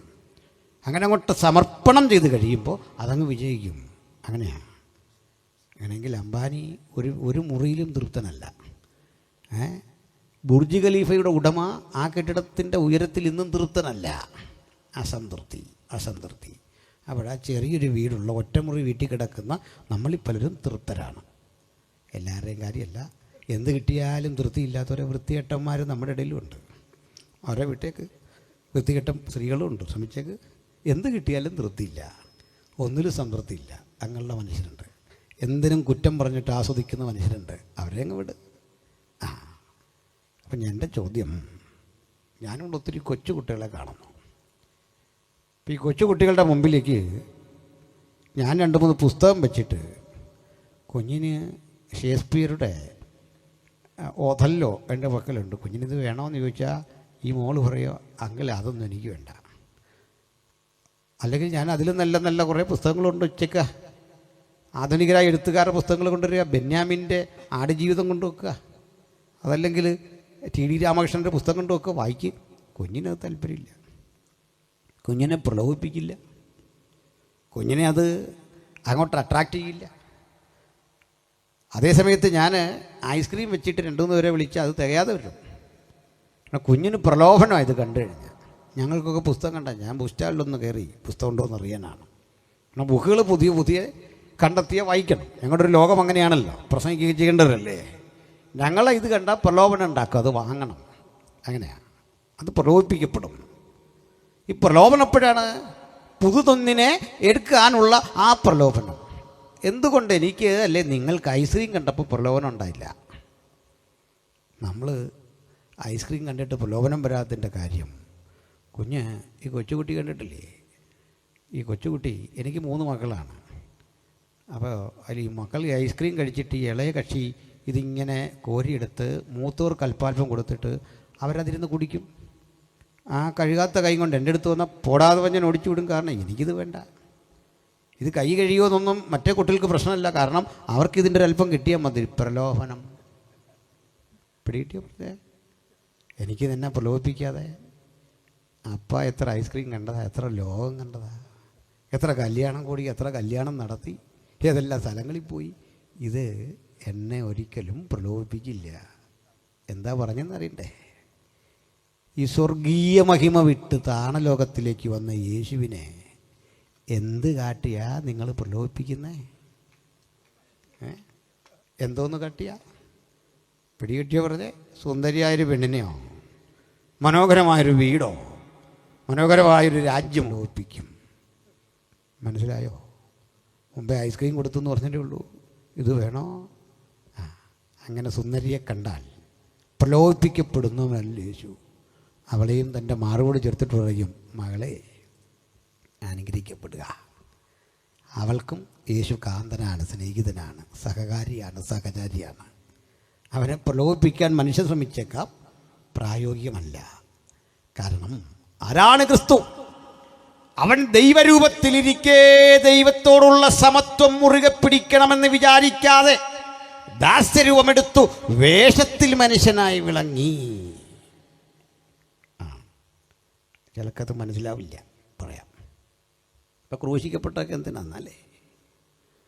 ഒരിക്കൽ വലിയ തിക്കും തിരക്കുമുള്ളൊരു സ്ഥലത്ത് ഒരു പ്രായമുള്ള മനുഷ്യൻ, അയാളുടെ അരികിൽ ആരോഗ്യദൃഢഗാത്രനായ മറ്റൊരു ചെറുപ്പക്കാരൻ, അവിടേക്കൊരു യുവാവ് വന്നു, മൂന്നാമതൊരാൾ. അപ്പോൾ ഈ കാരണവരടുത്തേക്ക് വരുമ്പോഴേക്ക് ഈ വണ്ണമുള്ള മനുഷ്യൻ ഈ ആരോഗ്യദൃഢഗാത്രൻ എഴുന്നേറ്റ് മാറി അപ്പച്ചനോട് പറഞ്ഞിരിക്കുക. അദ്ദേഹം ഇരുന്ന് അല്പം കഴിഞ്ഞ് ഈ കാരണവർ മാറിയ സമയത്തേക്ക് സീറ്റ് കൊടുത്ത മനുഷ്യൻ ആ സീറ്റിലിരുന്നു. അപ്പുറത്തിരിക്കുന്ന യുവാവിന് ഇദ്ദേഹത്തെ ഇഷ്ടപ്പെട്ടില്ല. അദ്ദേഹം പതുക്കെ ആ ബെഞ്ചിലിരുന്ന് തള്ളി ഇവിടെ കൊണ്ടുവരാൻ തുടങ്ങി. അപ്പോൾ അതൊക്കെ ഇങ്ങനെ മാറി കൊടുക്കും. ഇയാളുടെ ബാഗ് എടുത്ത് ഇതിൽ ബെഞ്ചിലേക്ക് വെച്ചു. ഇയാൾ വെറുതെ ഇങ്ങനെ ചെല്ലുണ്ടല്ലോ, വെറുതെ ഇരുന്ന് ശല്യം ചെയ്യുന്ന മനുഷ്യർ ഞെരുക്കി ഇപ്പുറത്ത് ചാടിച്ചു. അപ്പോഴേക്ക് മനുഷ്യനങ്ങ് മാറി. അപ്പോൾ ഈ യുവാവിന് നല്ല ആരോഗ്യമുള്ള ആളാണ്. അയാൾ എന്ത് നേരിടാൻ പാകത്തിൽ ഒരു പ്രശ്നം ഉണ്ടാക്കാൻ നോക്കുക. അല്പം കഴിഞ്ഞ് ഈ മനുഷ്യനെ കണ്ടിട്ട് കുറേ ആളുകൾ വന്നിട്ട് ഇദ്ദേഹത്തോട് കൈകൂപ്പുന്നു, സംസാരിക്കുന്നു. ഇതൊക്കെ കണ്ടപ്പോൾ ഇദ്ദേഹത്തിന് തോന്നി, ഈ കരുത്തനായ മനുഷ്യൻ എന്തോ അല്പം പേരും പെരുമയുള്ള ആളോ എന്തോ സവിശേഷതയുണ്ട്. വരുന്നവരൊക്കെ ഇങ്ങനെ കൈകൂപ്പുന്നു, അദ്ദേഹം ഓട്ടോഗ്രാഫ് കൊടുക്കുന്നു. ഇദ്ദേഹം അടുത്ത് ചെന്നു പരിചയപ്പെടാൻ ആഗ്രഹിച്ചപ്പോൾ അദ്ദേഹം ഒരു കാർഡ് കൊടുത്തു, വിസിറ്റിംഗ് കാർഡ് കൊടുത്തിട്ട് അദ്ദേഹം വണ്ടിയിൽ കയറിപ്പോയി. നോക്കുമ്പോൾ ഇതൊരു റെസലിംഗ് ചാമ്പ്യനാണ്, ലോകപ്രസിദ്ധനായൊരു റെസലിംഗ് ചാമ്പ്യനാണ് തൊട്ടടുത്തിരുന്നത്. ആ റെസലിംഗ് ചാമ്പ്യനാ ഇവന്മാർ ഇത്രയും നേരം ഇയാൾ തള്ളിക്കൊണ്ടിരുന്നത്. ഇയാൾ മാറിക്കൊടുത്ത് എന്തിനാ? നിന്നോട് പിടിക്കാനുള്ള താല്പര്യമില്ല, നീ ആര്? അവൻ്റെ വിരളെ പിടിച്ചിരിക്കാൻ നിനക്ക് ത്രാണിയില്ല. ഇങ്ങനൊരു കുത്തിയാൽ നീ മലകം മറിഞ്ഞു പോവും. മനസ്സിലായില്ലേ? നിന്നോട് പിടിക്കുകയല്ല ലക്ഷ്യം. നിൻ്റെ അടുത്ത് തോറ്റിരുന്ന എന്തിനാ? നീ ബാക്കി കാണൂല, തിരിച്ചെഴുന്നേറ്റ ബാക്കി കാണൂല. എന്തിനാ ക്രൂശിച്ചപ്പോൾ സഹിച്ചേ? എന്തിനാ അടികൊണ്ടപ്പോൾ വാങ്ങിയേ? എന്തിനാ പീഡിപ്പിച്ചപ്പോൾ സഹിച്ചേ? തിരിച്ച് പ്രതികരിച്ച നീ ബാക്കി കാണൂല. ഇതാരാണ്? മനസ്സിലായോ? സ്വർഗീയ മഹിമ വെടിഞ്ഞ് താണലോകത്തിലേക്ക് ഇറങ്ങി വന്നവൻ, നമുക്ക് സമനായി കഷ്ടതകളിൽ കൂടി കടന്നുപോയവൻ. ആത്മസമർപ്പണത്തെ തെറ്റിദ്ധരിക്കരുത്, ആത്മസംയമനത്തെ തെറ്റിദ്ധരിക്കരുത്. അവൻ ശരീരമെടുത്തുവെന്ന പാഠം അത് വിശ്വസിക്കണം. കാരണം പൗലോസ്ലീഹ കൊലോസ്യരോട് പറഞ്ഞു കൊടുക്കുകയാണ്, കൊലോസ്യരെ, തത്വജ്ഞാനവും വെറും വഞ്ചനയും കൊണ്ട് ആരും നിങ്ങളെ തെറ്റിദ്ധരിക്കരുത്. സഭകൾക്കുള്ളിൽ നുഴഞ്ഞു കിടന്ന് ഇത്തരം തത്വജ്ഞാനം നിങ്ങളുടെ ഉള്ളിൽ കയറ്റിയിട്ട് യേശു ജഡത്തിൽ വന്നില്ല എന്ന് പറയാൻ തയ്യാറെടുക്കും. അങ്ങനെ യേശുവിൻ്റെ മനുഷ്യത്വത്തെ നിരാകരിക്കും. നിങ്ങൾ അതിൽ വശംബദരായി തീരരുത്. എന്നിട്ട് ക്രിസ്തുയേശുവിനെ കുറിച്ചുള്ള ഉദാത്തമായ ആ പാഠം അങ്ങോട്ട് പഠിപ്പിക്കുകയാണ് ഈ ലേഖനത്തിൽ. ഇതാണ് നമ്മൾ വായിച്ചത്. മനസ്സിലായോ? ഞാൻ അതിൻ്റെ വിശദീകരണത്തിലേക്ക് ഒന്ന് കിടക്കുകയാണ്. ശ്രദ്ധിച്ചാട്ടെ. രണ്ട് വ്യത്യസ്തങ്ങളായ വ്യക്തിത്വം ഒരുമിച്ചൊരുവനിൽ സങ്കലനം ചെയ്യുന്നു. അതാണ് ക്രിസ്തു. രണ്ട് വ്യക്തിത്വം ഒരുപോലെ സങ്കലനം ചെയ്ത് ഇഴുകിച്ചേർന്നിരിക്കുന്ന ഒരാളെ ലോകത്തുള്ളൂ, അത് യേശുവാണ്. ഏതൊക്കെയാണ് വ്യക്തിത്വം? ഒന്ന്, യേശുവിൻ്റെ സമ്പൂർണ്ണ ദൈവത്വം. രണ്ട്, യേശുവിൻ്റെ സമ്പൂർണ്ണ മനുഷ്യത്വം. യേശു സമ്പൂർണ്ണ അർത്ഥത്തിൽ മനുഷ്യനാണോ? ഞാൻ പറയും സമ്പൂർണ്ണ മനുഷ്യനാണ്. യേശു സമ്പൂർണ്ണ ദൈവമാണോ? സമ്പൂർണ്ണ ദൈവവുമാണ്. സമ്പൂർണ്ണ ദൈവത്വവും സമ്പൂർണ്ണ മനുഷ്യത്വവും ക്രിസ്തുവിലുണ്ട്. അല്ല പാതി മനുഷ്യനും പാതി ദൈവവുമല്ല. ശ്രേഷ്ഠനായൊരു മനുഷ്യനല്ല. ദൈവം മാത്രമായി ചുരുക്കിക്കാണേണ്ട ആളല്ല. മനുഷ്യനായി ചുരുക്കിക്കാണേണ്ട ആളല്ല. ദൈവവും മനുഷ്യനും ഒരുമിച്ച് സമ്മേളിക്കുന്ന അഭൂതപൂർവമായ ആ വ്യക്തിത്വം, രണ്ട് വ്യക്തിത്വങ്ങൾ ഒരുമിച്ച് സങ്കലനം ചെയ്തിരിക്കുന്നു. ത്രിയേകത്വം ഇതുപോലെയാണ്. ത്രിയേകത്വം 3 വ്യക്തിത്വങ്ങൾ ഒരു വ്യക്തിയായി പരിലസിക്കുകയാണ് ത്രിയേകത്വത്തിൽ. 3 പേഴ്സൺസ് ഇൻ വൺ നേച്ചർ. ഒരു പ്രകൃതത്തിൽ 3 നിലകൊള്ളുന്ന പിതാവും പുത്രനും പരിശുദ്ധാത്മാവുമായ ഏകസത്യ ദൈവം. അതൊരു മാർമിക സത്യമാണ്. ആ സത്യം പോലെയാണ് യേശുക്രിസ്തുവിൽ ദൈവത്വവും മനുഷ്യത്വവും ഒരുമിച്ച് സങ്കലനം ചെയ്തിരിക്കുന്നത്. ഒരുമിച്ച് ദൈവത്വവും മനുഷ്യത്വവും പൂർണ്ണ അളവിൽ സങ്കലനം ചെയ്യപ്പെട്ടിരിക്കുന്ന, സമന്വയിക്കപ്പെട്ടിരിക്കുന്നതിൻ്റെ ലക്ഷ്യം ഞാനൊന്ന് പറഞ്ഞു ബോധ്യപ്പെടുത്താം. യേശു കർത്താവ് ഒത്തിരി പേരുകൾ, അപരാഭിധാനങ്ങൾ യേശുവിനുണ്ട്. യേശുവിന് പല പേരുണ്ട്. ഇമ്മാനുവൽ ഇങ്ങനൊരു പേരുണ്ട്, നമുക്കറിയാം. ഇനി യേശുവിൻ്റെ പേരുണ്ട് അത്ഭുത ആലോചനക്കാരൻ. മലയാള പരിഭാഷയിലെ അത്ഭുത മന്ത്രി എന്ന പ്രയോഗം പോരാ. അത്ഭുത ആലോചനക്കാരൻ, വണ്ടർഫുൾ കൗൺസിലർ, വീരനാം ദൈവം. അടുത്ത പ്രയോഗത്തിലും മലയാളത്തിലെ പരിഭാഷ പോരാ. നിത്യപിതാവല്ല, നിത്യതയുടെ പിതാവാണ്. ഫാദർ ഓഫ് ഇറ്റേണിറ്റി, നിത്യതയുടെ പിതാവ്, സമാധാന പ്രഭു. എത്രയെത്ര പേരുകൾ. യേശുവിനെ അപ്പോസ്തലപ്രവൃത്തി വിളിച്ചു ദൈവത്തിൻ്റെ ദാസൻ. ഇനിയും ഒരിടത്ത് വിളിച്ചു ദൈവത്തിൻ്റെ പരിശുദ്ധദാസൻ. ഇനിയും ഒരിടത്ത് വിളിച്ചു നാം സ്വീകരിച്ചു പറയുന്ന അപ്പോസ്തലനും മഹാപുരോഹിതനുമായ യേശുവിനെ ശ്രദ്ധിച്ചു നോക്കുക. മഹാപുരോഹിതൻ എന്ന് വിളിച്ചു, അപ്പോസ്തലൻ എന്ന് വിളിച്ചു. പക്ഷെ പ്രബലങ്ങളായ ചില വെളിപ്പേരുകൾ, അപരാഭിധാനങ്ങൾ യേശുവിനുണ്ടായിരുന്നു. ഒന്ന് ദൈവപുത്രൻ എന്നായിരുന്നു, മറ്റൊന്ന് മനുഷ്യപുത്രൻ എന്നായിരുന്നു. മാർക്കോസിൻ്റെ സുവിശേഷം തുടങ്ങുമ്പോഴേ പറയും ദൈവപുത്രനായ യേശുക്രിസ്തുവിൻ്റെ സുവിശേഷത്തിൻ്റെ ആരംഭം ദൈവപുത്രൻ, son of God and son of men. ഇവിടെ ഒത്തിരി പേരുകൾ യേശുവിനുണ്ടെങ്കിലും യേശു എപ്പോഴും വെളിപ്പെടുത്താൻ ഇഷ്ടപ്പെട്ട പേര് മനുഷ്യപുത്രൻ എന്നാണ്. മനുഷ്യപുത്രൻ വലിയൊരു ആത്മീയ പാഠമാണ് അതിലൂടെ പഠിക്കേണ്ടത്. യേശുവിൻ്റെ അരികിൽ ഒരിക്കൽ ഒരു മനുഷ്യൻ വന്നു. അയാൾ വിളിച്ചു നല്ലവനായ ഗുരു. യേശു പറഞ്ഞു എന്നെ അങ്ങനൊന്നും വിളിക്കരുത്. നല്ലവൻ ഒരുവനേ ഉള്ളൂ, അത് ദൈവമാണ്, വിട്ടേക്ക്. അയാൾ പോയി. നല്ലവനായ ഗുരു എന്ന് യേശുവിനെ വിളിച്ചത് തെറ്റിപ്പോയോ? യേശു പറഞ്ഞു എന്നെ അങ്ങനെ വിളിക്കരുത്. പിന്നെന്താ? ദൈവം ഒരുവനെ മാത്രമേ നല്ലവനുള്ളൂ, ദൈവത്തെ വിളിച്ചോണം. അപ്പോൾ യേശു ദൈവമല്ലേ? വല്ലാത്തൊരു വാക്യം. ഇനിയുണ്ട് പേടിപ്പെടുത്തുന്ന മറ്റൊന്ന്. യേശുവിനെ കാണാൻ നിക്കോദിമോസ് എന്ന ഒരു മാന്യദേഹം വന്നു രാത്രിയിൽ. നല്ല വിവരമുള്ളൊരു പണ്ഡിതനാണ്, നല്ല മനുഷ്യനാണ്, വക്കീലാണ്. അദ്ദേഹം കാണാൻ വന്നു. നമുക്ക് വലിയ സന്തോഷമല്ലേ? വർത്തമാനം പറഞ്ഞല്ല വിവരമുള്ള മനുഷ്യരോടൊക്കെ സംസാരിച്ചിരിക്കുന്ന വലിയ സന്തോഷമാണ്. നമ്മളെക്കാണ് ഓർക്കും ചുമ്മാ പൊട്ടുവർത്താനം പറഞ്ഞിരിക്കുന്നതിനേക്കാൾ നല്ല വിവരമുള്ളൊരു മനുഷ്യനെ കിട്ടിയല്ലോ. പറ എന്താ സാറേ കാര്യമൊക്കെ? വാ ഇരി. നിക്കോദിമോസ് ചെന്നു.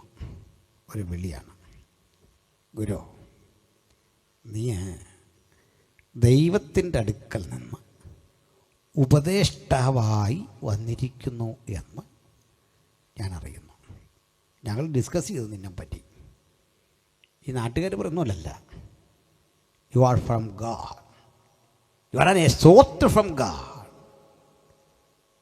ഇത് പറഞ്ഞപ്പോഴാണെന്നറിയണ്ടേ, നാട്ടുകാരൻ ആ യേശുവിനെ വിളിക്കുന്നത് തച്ചൻ്റെ മകൻ, ശാസ്ത്രമറിയാത്തവൻ, വിവരദോഷി എന്നൊക്കെ പുലമ്പുന്ന ഘട്ടത്തിൽ നാട്ടിലെ വിവരമുള്ള മനുഷ്യനെ ന്യായപ്രമാണം അരച്ച് കലക്കി പഠിച്ചൊരു പണ്ഡിത ശേഷനും വന്നിട്ട് പറയുക, you are from above, you are send from almighty, you are an instructor or mentor from almighty. നീ ദൈവത്തിൻ്റെ അരികിൽ നിന്ന് വന്നു. നമ്മളാണ് എങ്ങനെ പ്രതികരിച്ചേനെ? നിനക്ക് വിവരമുണ്ട്.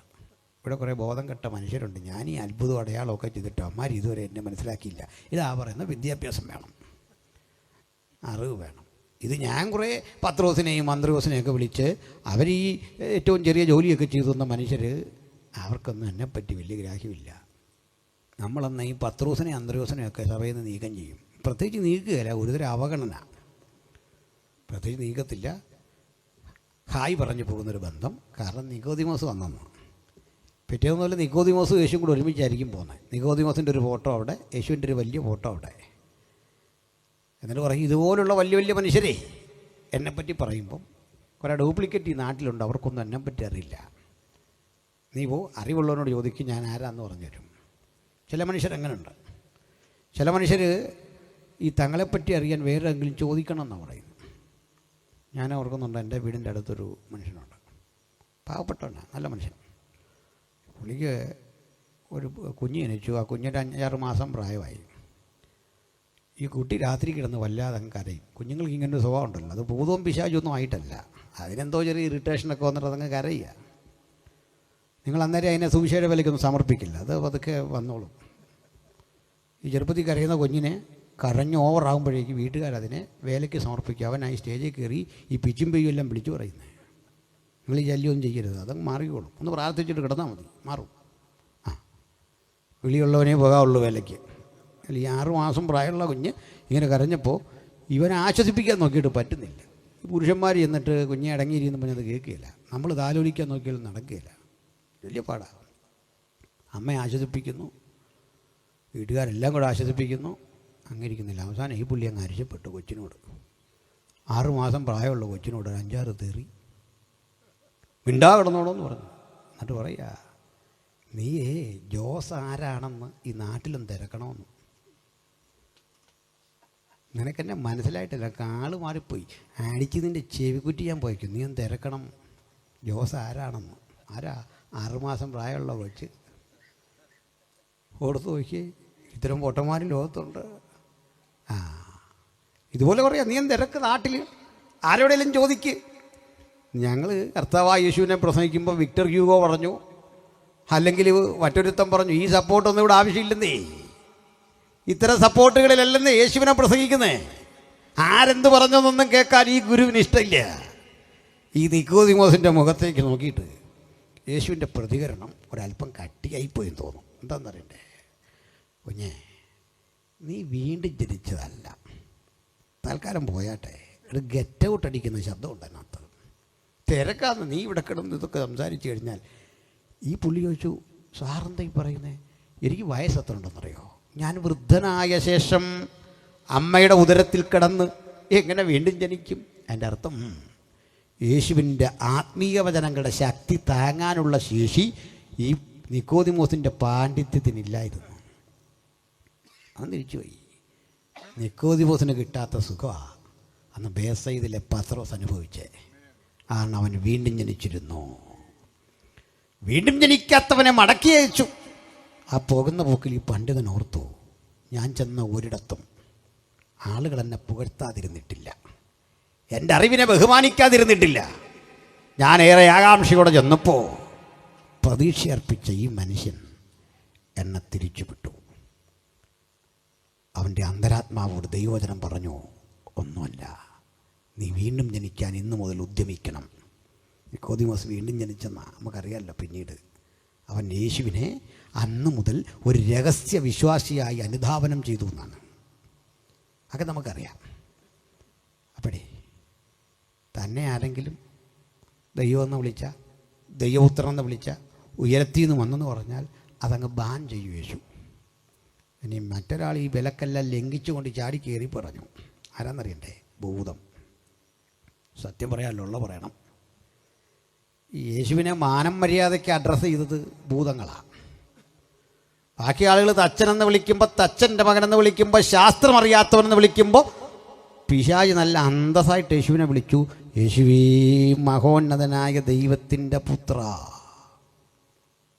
കണ്ടോ? കർത്താവ് പറഞ്ഞു, മിണ്ടരുത്. ഭൂതത്തെ ശാസിക്കുന്നവരൊക്കെ ഓർത്തോണം, എവനെ കൊണ്ടധികം മിണ്ടിക്കരുത്. നമ്മൾ ഇവൻ്റെ പുറകെ കാര്യം ചോദിച്ചിരിക്കുക, ഇവനോട് ഒത്തിരി സംസാരിക്കരുത്. കാരണം അവൻ ഫോഷ്ക്കും, ഫോഷ്കിൻ്റെ അപ്പനും. ഇവൻ്റെ ഫോഷ്ക്ക് കേൾക്കാനാണെങ്കിൽ നിങ്ങൾ മിണ്ടിക്കോ, കുഴപ്പമില്ല. യേശു പറഞ്ഞു, മിണ്ടരുത്. അവസാനം ഒരുത്തൻ പറഞ്ഞു, ഭൂതം പിടിച്ച ഒരുത്തൻ പറഞ്ഞില്ലേ, ഞങ്ങളെ അങ്ങനെ ആണെങ്കിൽ ആ പന്നിക്കൂട്ടത്തിനകത്തോട്ട് പൊക്കോളാൻ പറയാൻ. അത് നീ പൊക്കോളാൻ പറഞ്ഞു. അന്നവിടെ ഈ പന്നികൾ പോയിട്ട് കടുംതൂക്കായിട്ട് വെള്ളത്തിൽ ചാടിയെന്നാണ്.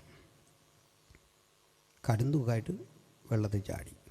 പിന്നെ അതെവിടെ പൊങ്ങിയെന്നൊന്നും നമുക്ക് പറയാൻ പറ്റില്ല. ഏതായാലും അത് പോട്ടെ, അതതിൻ്റെ വഴിക്ക് പോട്ടെ. അപ്പോൾ ഈ ഭൂതങ്ങളെ ആ വഴിക്ക് അങ്ങ് വിട്ടു യേശു. ഇതിനകത്തൊരു കാര്യമുണ്ടേ, ഈ ഭൂതങ്ങൾ എന്തെങ്കിലും പറഞ്ഞ ദിഗാസന്മാരെ എതിർക്കും. എക്സാമ്പിൾ, പൗലോസിനെ ഇതുപോലെ പ്രകീർത്തിച്ചു ഭൂതം പിടിച്ചൊരു സഹോദരി.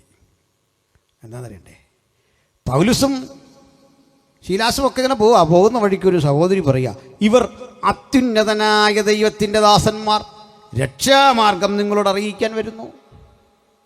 നമ്മളാണ് എന്ത് ചെയ്തേനെ, പിറ്റേന്ന് തന്നെ പ്രോഗ്രാം കൊടുത്തേനെ, സൗകര്യം നാളെ ഒരു യോഗ ഉണ്ട് വരണം കേട്ടോ, നമുക്ക് ഒരുമിച്ച് ശുശ്രൂഷിക്കാം. കാരണം നാട്ടുകാരെല്ലാം അതും ഇതും വിളിച്ചു പറയുമ്പം നീ മാത്രമേ ഉള്ളൂ കാര്യം പറഞ്ഞേ. ബിലയാം സഞ്ചരിച്ച കഴുത പ്രവചിച്ചു. ഒരു ദിവസം കഴുത പ്രവചിച്ചെന്ന്, കാരണം കഴുതയുടെ വൃത്തികൾ പോവാം. കുറേ ദൂരം പോകുമ്പോൾ ഇടനാഴിക്ക് ഉള്ളിലൂടെ വന്ന് പോയ കഴുതയ്ക്ക് പോകാൻ പറ്റുന്നില്ല. അവിടെ ഞെരുക്കി ഇയാളെ. തൊട്ട് മുമ്പിൽ ദാദിക്കുന്നു, ദൂതൻ വിടുന്നില്ല. ദൂതൻ ഇങ്ങോട്ട് കിടന്ന വെട്ടുമെന്ന് പറഞ്ഞ് നിൽക്കുക. കഴുത അവിടെ വന്ന് ഇങ്ങനെ അമ്പരം നിൽക്കുക. കഴുതയ്ക്ക് വെളിപ്പാടുണ്ടായി, ഈ മനുഷ്യനെ കിട്ടിയില്ല. തൊട്ട് മുമ്പിൽ ദൂതൻ മൂർച്ചയേറിയ വാളും കൊണ്ട് നിന്നപ്പോൾ കഴുത കണ്ടു വാളുള്ള ദൂതനെ. പ്രവാചകൻ കണ്ടു വാലുള്ള കഴുതയെ. വ്യത്യാസത. അതിൻ്റെ മണ്ടയിരിക്കുക, ഇരുന്നിട്ടൊരു ചവിട്ടതിനിട്ട് കൊന്നു കളയെന്ന് പറഞ്ഞാൽ. കഴുത തിരിഞ്ഞ് എന്നിട്ട് പറഞ്ഞു, ഞാൻ നിൻ്റെ കഴുതയല്ലയോ, ഇന്ന് വരെ നിന്നെ ചുമക്കാൻ ഞാൻ നിന്നെ ചുമക്കുന്നതിന് മുമ്പ് നാളെ മുതൽ നിന്നെ ചുമക്കണേ, പൊറോട്ട ഇറച്ചി മേടിച്ചു തരണമെന്ന് ഞാൻ പറഞ്ഞിട്ടുണ്ടോ? ഈ പണിക്ക് ഞാനില്ല എന്ന് പറഞ്ഞിട്ടുണ്ടോ? സത്യം പറഞ്ഞാൽ തൊഴിലാളിയുടെ പ്രതിഷേധമാക്കണ്ട ചരിത്രത്തിലെ ആദ്യത്തെ. മുതലാളിക്ക് നേരെ തൊഴിലാളി നടത്തുന്ന ആദ്യത്തെ പ്രതിഷേധ യോഗമാണ് ആ കഴുത നടത്തിയത്. വലിയൊരു തിരിച്ചടി. അധികാരത്തിനും മേധാവിത്വത്തിനുമെതിരെയുള്ള ഒരു വലിയ പ്രതിഷേധം അതവിടെ നടത്തി. പിന്നെ ആ കഴുത എങ്ങോട്ട് പോയെന്നൊരു പിടിയില്ല. എനിക്കൊന്ന് ആ കഴുത അന്ന് എന്നെ ചത്ത് കാണും.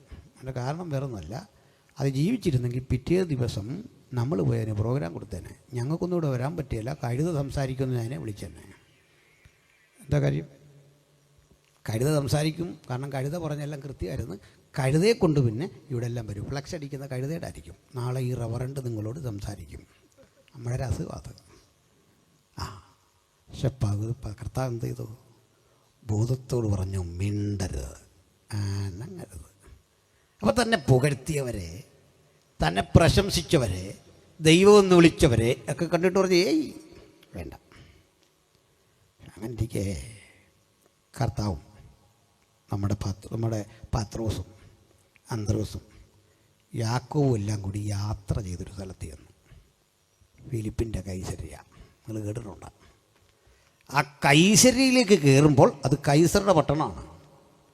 കൈസറുടെ പട്ടണം എന്ന് പറഞ്ഞാൽ എന്താ?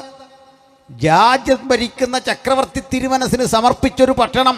ആ പട്ടണത്തിലെ ദൈവം ചക്രവർത്തിയാണ്. ചക്രവർത്തിയെ ദൈവമായി ആരാധിക്കുന്ന ആളുകൾ അവിടെ ഉള്ള.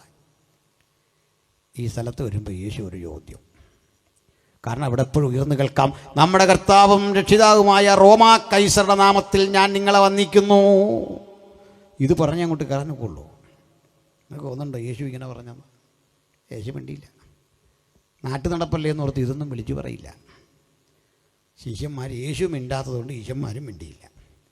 അപ്പോൾ വാതുക്കൽ അഭിവാദ്യം ചെയ്യാൻ നിൽക്കുന്ന ആളുകൾ ഇവരുടെ ഈ പോക്ക് ഇങ്ങനെ അമ്പരത്തോടെ നോക്കുക. കാരണം വരുന്നവരെല്ലാം ഈ കൈസറെ നമസ്കരിക്കും, ഒരു വെണ്ണക്കൽ ശില്പത്തിൻ്റെ മുമ്പിൽ കാണിക്കയിടും, അവിടെ പ്രദക്ഷിണം ചെയ്യും. ഇതൊന്നും ചെയ്യാതെ ഒരു 10-12 പേരങ്ങോട്ട് പോന്നു. അവരിങ്ങനെ ശ്രദ്ധിക്കുമ്പോൾ കർത്താവ് ഒരു ചോദ്യം, ജനങ്ങൾ മനുഷ്യപുത്രനെ ആർ എന്ന് പറയുന്നു? ഒരുത്തൻ പറഞ്ഞു നീ ഏലിയാവാന്ന് പറയുന്നുണ്ട്, ഒരുത്തൻ പറയുന്നു നീ യെരമ്യാവാന്ന് പറയുന്നുണ്ട്, മറ്റുള്ള പറഞ്ഞു നീ പ്രവാചകന്മാരിൽ ഒരുത്തനാണെന്ന് പറയുന്നുണ്ട്. ഇതൊന്നും മോശം പ്രയോഗമല്ല, നല്ല വിവരമുള്ളവൻ്റെ വാക്കാ. തച്ചനെന്ന് വിളിച്ച് കളിയാക്കിയ, വിവരദോഷി എന്ന് വിളിച്ച് കളിയാക്കിയവരുടെ നാട്ടിൽ ഇത് ഏലിയാവാണെന്ന് പറഞ്ഞ നിസാര കാര്യമാണ്. യേശു അഭിപ്രായം വെട്ടി. അത് ചോദിച്ചു, ഇതൊക്കെ ആണെങ്കിലും നിങ്ങൾ എന്നെ ആരെന്ന് പറയുന്നു? ബഹുവചനമാ ചോദ്യം. നിങ്ങൾ, നമ്മളാണെങ്കിൽ പറയാം. ഇപ്പം ഞാൻ ഷാരൂല്ലേ അച്ചാനും ഒക്കെ ആയിട്ടൊന്ന് ആലോചിച്ചിട്ട്, ഷാരോ മാത്രം ഒരു തീരുമാനം എടുക്കാനൊക്കെയുള്ള ചർച്ചകോടിലൊക്കെ ഒന്ന് പോയി ചോദിച്ചിട്ട് IPC ആയിട്ടൊന്ന് കൂടി ആലോചിച്ചിട്ട്, ഞങ്ങൾ ഉടനെ കൂടുന്നുണ്ട്, കൂടിയിട്ട് അല്ലെ അപകടമാണ്. കാരണം വേറൊന്ന് ഞാൻ പറഞ്ഞു, അവിടെ പോയി കൗൺസിൽ വേറൊന്ന് പറഞ്ഞു, ഇതൊക്കെ വരാതിരിക്കാൻ നമുക്കൊരു പക്വതയുണ്ട്. നല്ല വിവരമാണ് നമ്മളിപ്പോൾ പലർക്കും, കൂടി ആലോചിച്ചേ പറയുള്ളൂ. ഇതെല്ലാം കഴിഞ്ഞിട്ട് പറയും കമ്മിറ്റി തീരുമാനം ഇങ്ങനെയാണല്ലോ, ഞാൻ പുള്ളിക്കാരിയോടൊന്ന് ചോദിക്കണമല്ലോ. അല്ലേ പുള്ളിക്കാരി വീട്ടിലോട്ട് ചെല്ലുമ്പോൾ അതും പറഞ്ഞാൽ അച്ഛൻ ഈ വെളിയില്ലാത്തെല്ലാം വിളിച്ചു പറഞ്ഞ് എന്തിനാണെന്ന് ചോദിച്ചാൽ പിള്ളേരടക്കം സൺഡേ സ്കൂളിന് വരത്തില്ല. ആലോചിക്കണം. പക്ഷെ ബേസൈദ കടൽക്കരയിൽ വല വീശി മീൻ പിടിച്ച് മീൻ വിറ്റുപജീവനം കഴിച്ചൊരു പാവം മത്സ്യത്തൊഴിലാളി ആ മുഖത്തേക്ക് നെഞ്ചുറപ്പോടെ പറയുക, നീ ജീവനുള്ള ദൈവത്തിൻ്റെ പുത്രനായ ക്രിസ്തു. എന്താ ഇതിൻ്റെ അർത്ഥം? കേൾക്കണം പ്രിയപ്പെട്ടവരെ. യേശു നിരസിച്ചില്ല. നിക്കോദിമോസിൻ്റെ വായടപ്പിച്ച ഭൂതങ്ങളോട് മിണ്ടരുതെന്ന് പറഞ്ഞ നാട്ടുകാരൊക്കെ പ്രശംസിച്ചപ്പോൾ അത് തള്ളിക്കളഞ്ഞവൻ, വീണ്ടും ജനിച്ചവൻ, അവൻ ദൈവമാണെന്ന് പറഞ്ഞപ്പോൾ സ്വീകരിച്ചു. വീണ്ടും ജനിച്ചവർ മാത്രം തിരിച്ചറിയാൻ കഴിയുന്ന വെളിപ്പാടിൻ്റെ പേരാ ആ സുവിശേഷം. വീണ്ടും ജനിക്കാത്ത ഒരാളെങ്കിലും ഉണ്ടെങ്കിൽ ഇപ്പോഴാകുന്നു സുപ്രസാദകാലം, ഇപ്പോഴാകുന്നു രക്ഷാ ദിവസം. ഇത്ര വലിയ രക്ഷയെ ഗണ്യമാക്കാതെ പോകരുത്. വീണ്ടും ജനനം സുപ്രധാനം. ചുരുക്കി പറഞ്ഞാൽ യേശു തൻ്റെ അപരാഭിധാനങ്ങളിൽ ഏറ്റവും ഇഷ്ടപ്പെട്ടത് ആളുകൾ തന്നെ മനുഷ്യപുത്രനെന്ന് വിളിക്കണം, പ്രിയപ്പെട്ടവർ തന്നെ തിരിച്ചറിഞ്ഞ വെളിപ്പാടുള്ളവർ ദൈവമെന്നും വിളിക്കണം. ആ മതി. മനസ്സിലായില്ലേ? നാട്ടുകാരൊക്കെ എങ്ങനെ വിളിക്കണം? മനുഷ്യപുത്രൻ. യേശു മനുഷ്യപുത്രൻ തന്നെ തിരുത്തി കൊടുക്കും. അതിലേക്കൂടെ വരാം. നമ്മുടെ കർത്താവ് അവിടുത്തെ ജഡപ്രവേശനം, അതായത് ആത്മരൂപിയായ പിതാവിനോടുള്ള സമത്വം മുറുകെ പിടിക്കണമെന്ന് വിചാരിക്കാതെ ദാസ്യരൂപമെടുത്തു വേഷത്തിൽ മനുഷ്യനായി വിളങ്ങിയ ആ കർത്താവിനെക്കുറിച്ച് നാം അറിയുന്നതിലും അധികം അറിഞ്ഞിരുന്ന ഒരാളുണ്ട് അവിടെ.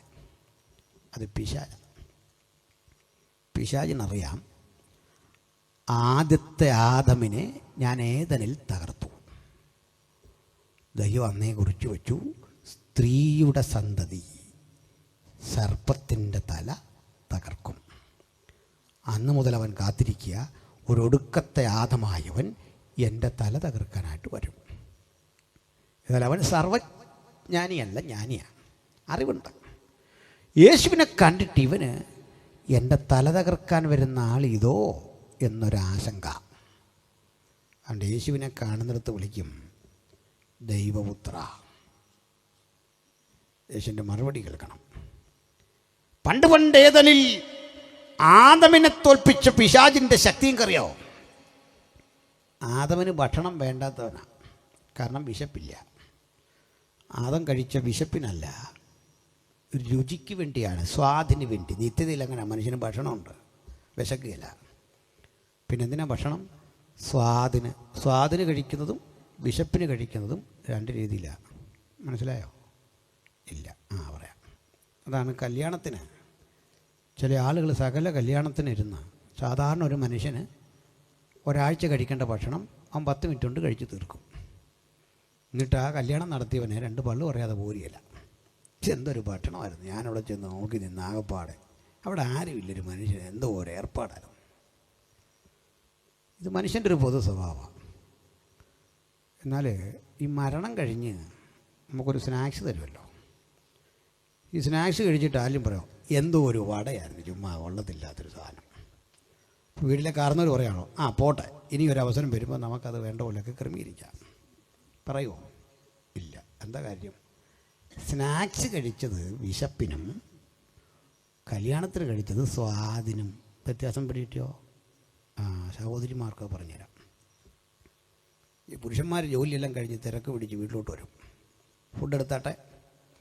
ഫുഡെടുത്ത് അങ്ങോട്ട് വെക്കും. ആദ്യത്തെ ഒരു 3 മിനിറ്റ് ഒരക്ഷരം മിണ്ടാതെ ഒരു 4-5 പൊറോട്ട കഴിക്കും. ചപ്പാത്തി കല്ലിൽ കഴിച്ചിട്ട് പറയും, അടുത്തത് വിളമ്പാൻ ചെല്ലി പറയും, ഇതിന് ടേസ്റ്റ് പോരാ, കറി ശരിയായില്ല, ഉപ്പ് കൂടിപ്പോയി. കാരണം ആദ്യത്തെ വിശപ്പടങ്ങാനുള്ള അങ്ങ് ചെന്നു. അത് വിശപ്പിന്, രണ്ടാമത്തെ സ്വാദിന്. വ്യത്യാസം മനസ്സിലായോ?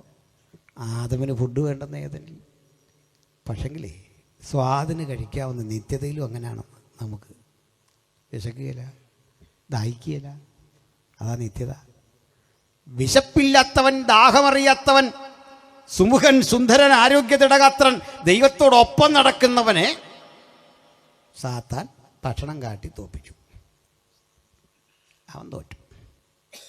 ഇതാ മരുഭൂമിയിൽ ഒടുക്കത്തെ ആദം ഉപവസിച്ചിട്ടിരിക്കുക.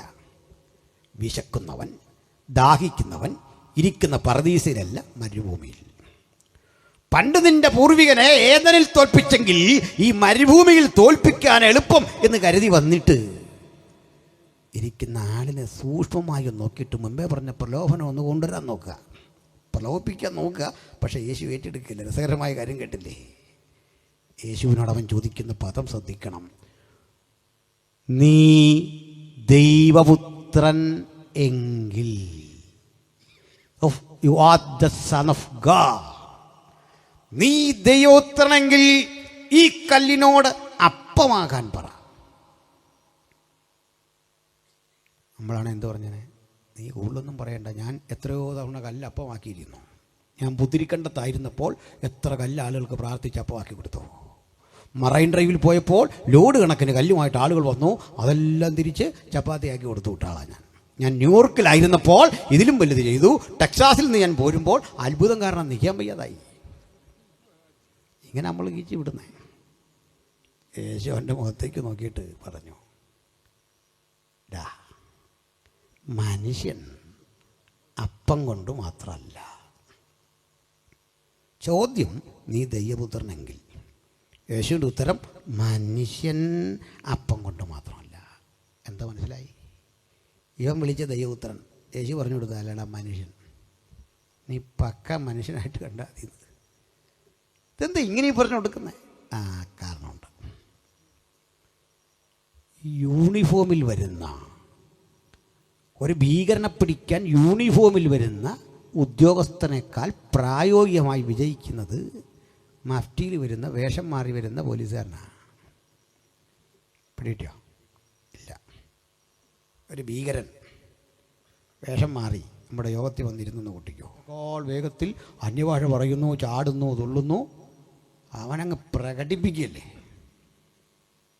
പോലീസ് വന്നു പറഞ്ഞ് അവൻ തിരിഞ്ഞു നോക്കും. ഈ വണ്ടി കാണുമ്പോഴേ അവൻ ഇവിടുന്ന് ഫോൺ കറക്കിയിട്ട് വിളിക്കും. ആരെങ്കിലും രാഷ്ട്രീയക്കാരെ വിളിച്ചിട്ട് പറയും, പുള്ളി അവിടെ കിടപ്പുണ്ടെന്ന് മാറ്റിക്കുക, ഞാനങ്ങ് പോക്കോട്ടെ. പോലീസുകാരുടെ ഫോൺ വരും, താനെന്തിനോടെ പോയി നിൽക്കുക യോഗ സ്ഥലത്ത്, ഇങ്ങോട്ട് വാ. പോലീസുകാരൻ പോകുന്നതൊക്കെ തന്നെ ഇയാൾ പോകും. എടാ, യൂണിഫോം ഇട്ടവൻ വന്നാൽ പഠിച്ച കള്ളനെ പിടിക്കാൻ പറ്റിയില്ല, അവന് പണി അറിയാം. കാക്കി കാണുമ്പോഴേ അവനറിയാം കക്ഷി ആരാണ്.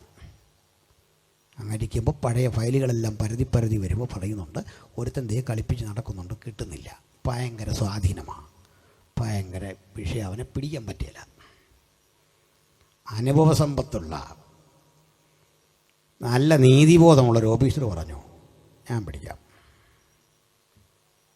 റെഡിയാണോ? അതെ.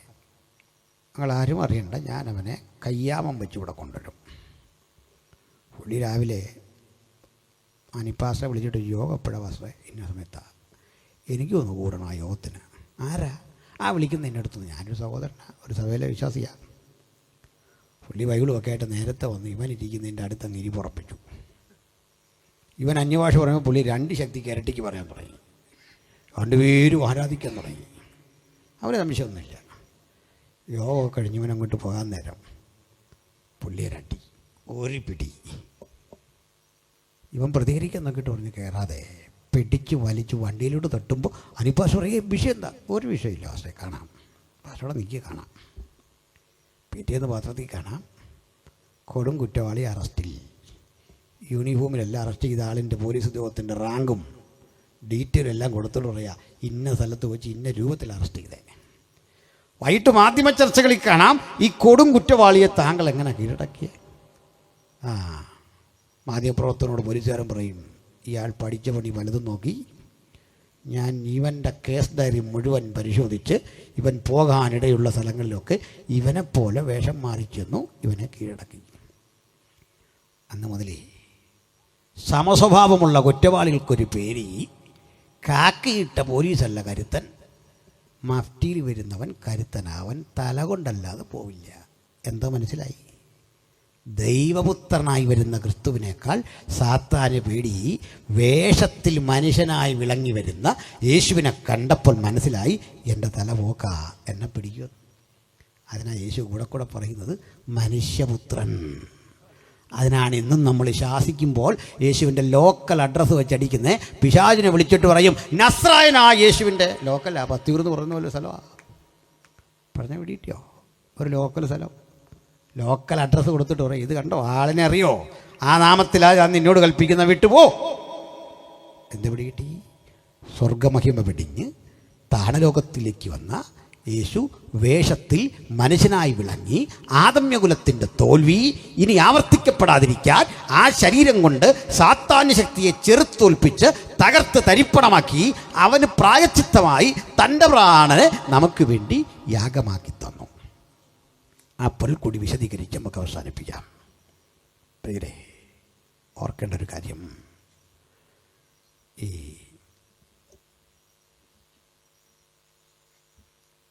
ഞാൻ ഒരു കാര്യം വിട്ടുപോയി, ക്ഷമിക്കണം.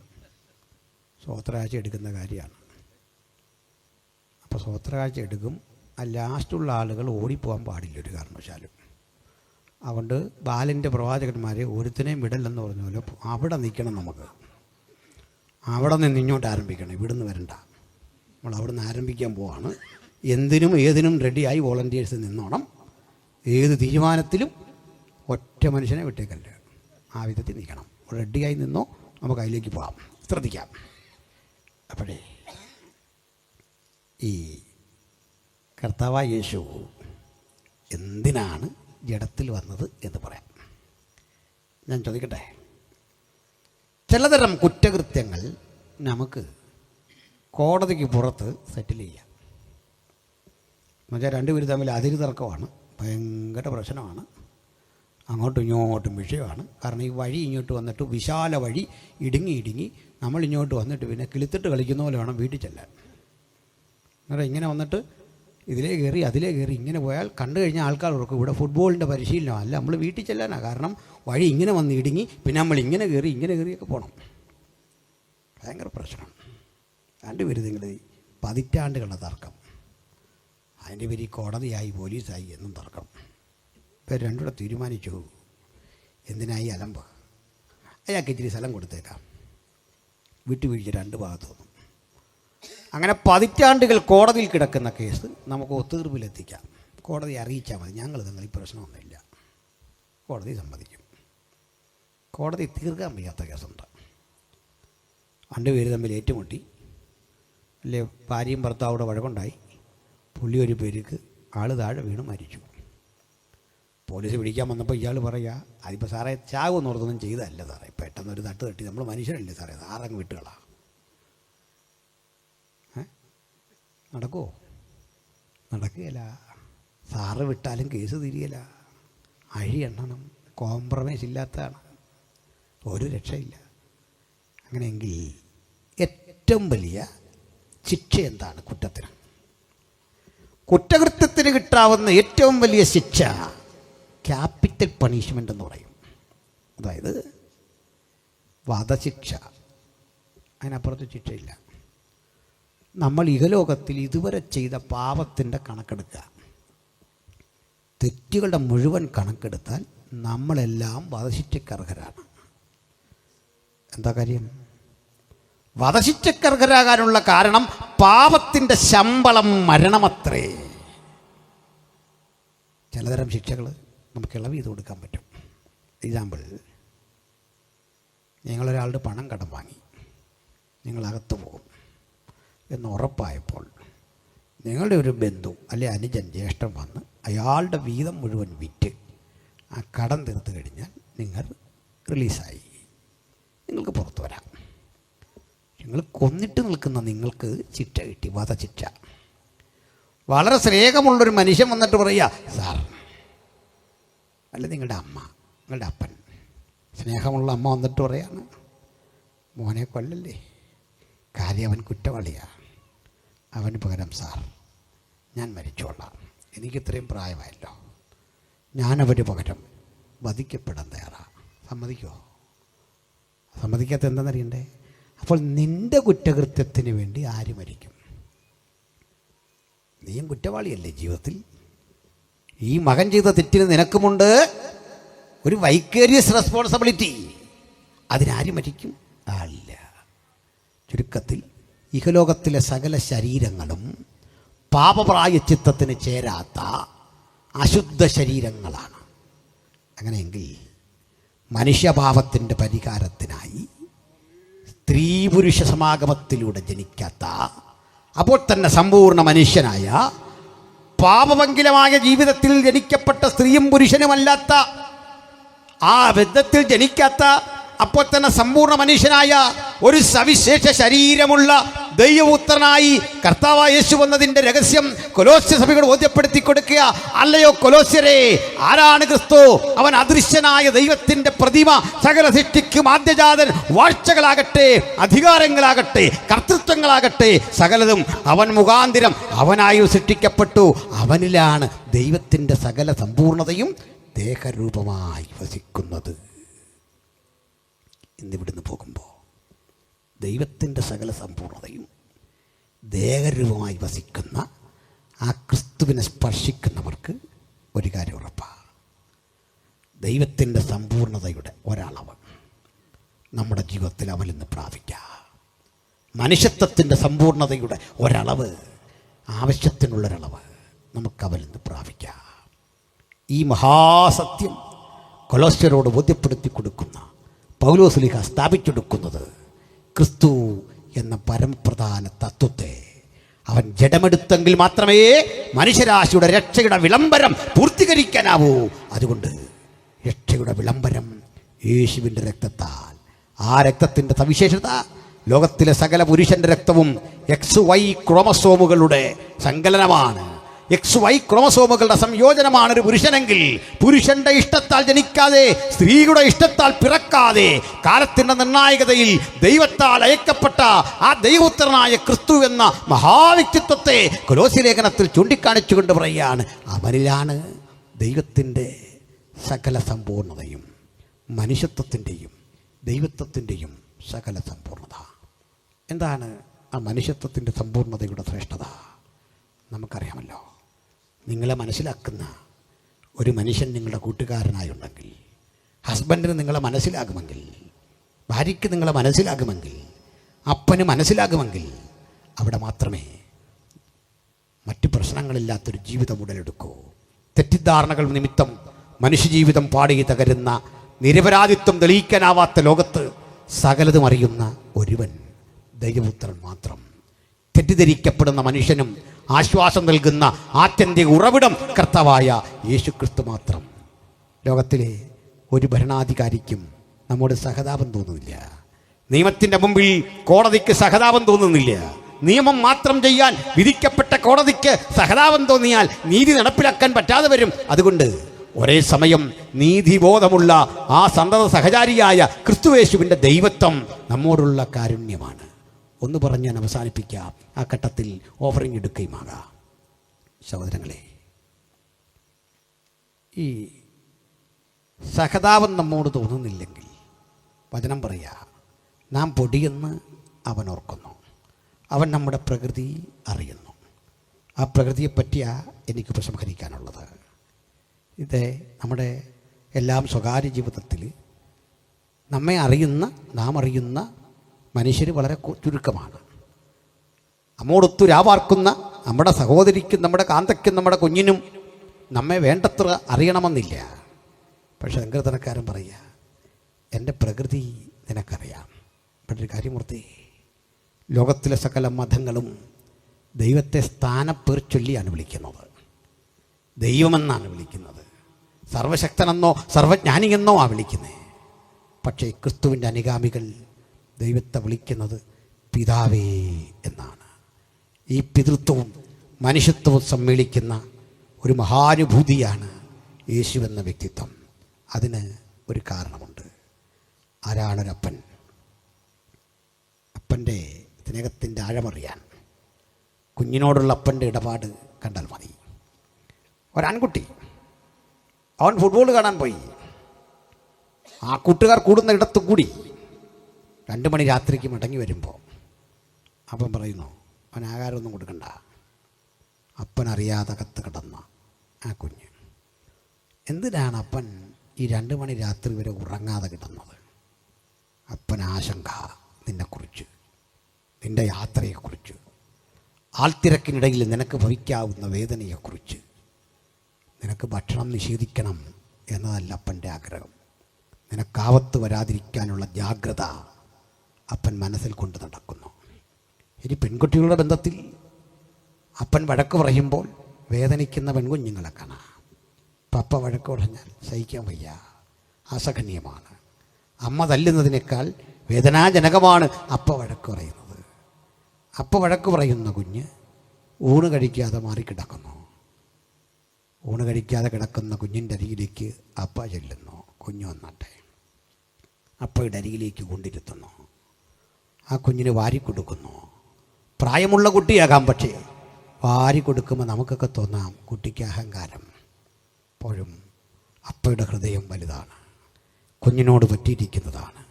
കുഞ്ഞിന് വേണ്ടി അപ്പയുടെ ഹൃദയവും വാശിയുമൊക്കെ ചുരുങ്ങുന്നു. സ്വർഗസ്ഥ പിതാവും ഇതുപോലെയാണ്. നമുക്ക് വേണ്ടി നമ്മിലേക്ക് നമ്മുടെ ഹൃദയമറിഞ്ഞ് ചുരുങ്ങി വന്ന് കാലത്തിൻ്റെ സമ്പൂർണതയിൽ തൻ്റെ പുത്രനെ അയച്ച് നമുക്ക് രക്ഷ വാഗ്ദത്തം ചെയ്ത ആ മഹത്തരമായ അനുഭവം ഓർത്തുകൊണ്ട് തിരുവെഴുത്ത് പറയുക, കാൺമീൻ നാം ദൈവമക്കളെന്ന് വിളിക്കപ്പെടുവാൻ എത്ര വലിയ സ്നേഹം പിതാവ് നമുക്ക് നൽകിയിരിക്കുന്നു. ആ സ്നേഹം ആസ്വദിക്കാതെ ഒരാളെങ്കിലും ഇന്ന് രാത്രി ഇവിടെ ഉണ്ടെങ്കിൽ ഇപ്പോഴാകുന്നു സുപ്രസാദകാലം, ഇപ്പോഴാകുന്നു രക്ഷാ ദിവസം. ഈ മഹത്തര രക്ഷ കരഗതമാക്കാൻ ഈ വചനം കേൾക്കുന്ന ഏവർക്കും അത്യുന്നതൻ കൃപയും പ്രാപ്തിയും നൽകട്ടെ. സ്വർഗീയമായ അനുഭവങ്ങൾ അവനെ പിൻഗമിക്കട്ടെ.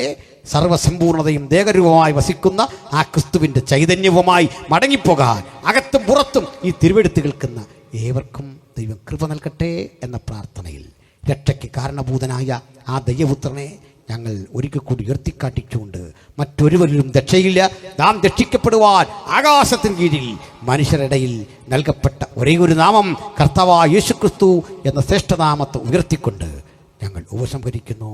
ദൈവത്തിരുനാമം മഹിമപ്പെടുമാറാകട്ടെ. ആമേൻ.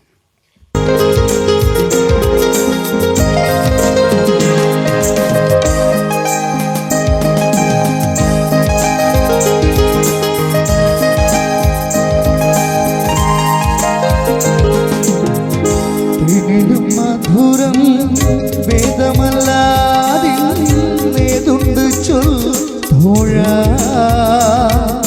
തേനിലും മധുരം വേദമല്ലാതിന്നേതുണ്ട് ചൊല്ലോഴ. നീ സശ്രദ്ധമിതിലെ സത്യങ്ങൾ വായിച്ചു ധ്യാനിക്കുമെന്തോഴ. സശ്രദ്ധമിതിലെ സത്യങ്ങൾ വായിച്ചു ധ്യാനിക്കുകോഴ.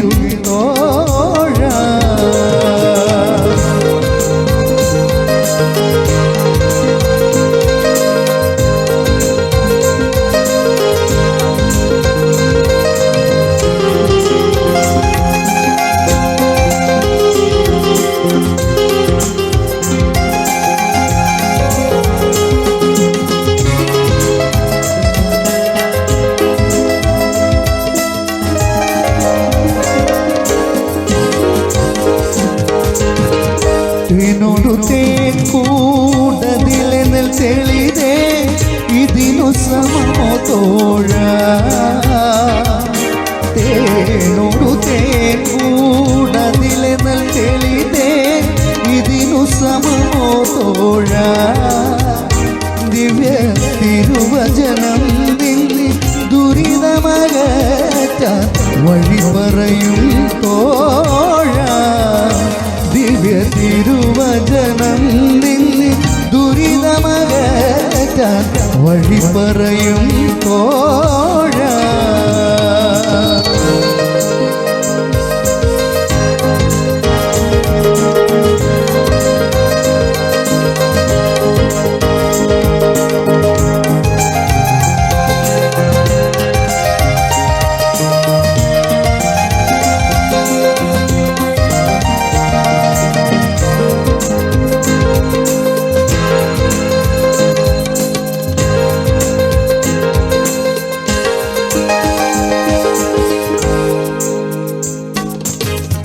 പാർത്തലമിതിലെ ഭാഗ്യങ്ങളഖിലം പരിണമിച്ചൊഴിഞ്ഞിടിലും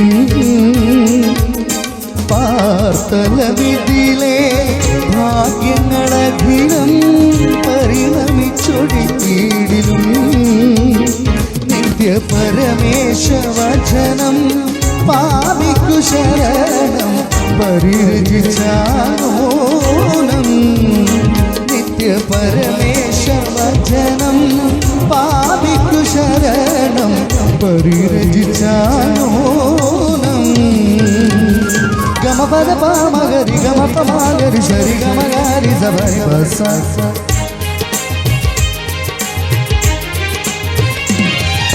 ഗമപദ പാമഗരി ഗമപമാഗരി സരി ഗമഗരി സരി ബസ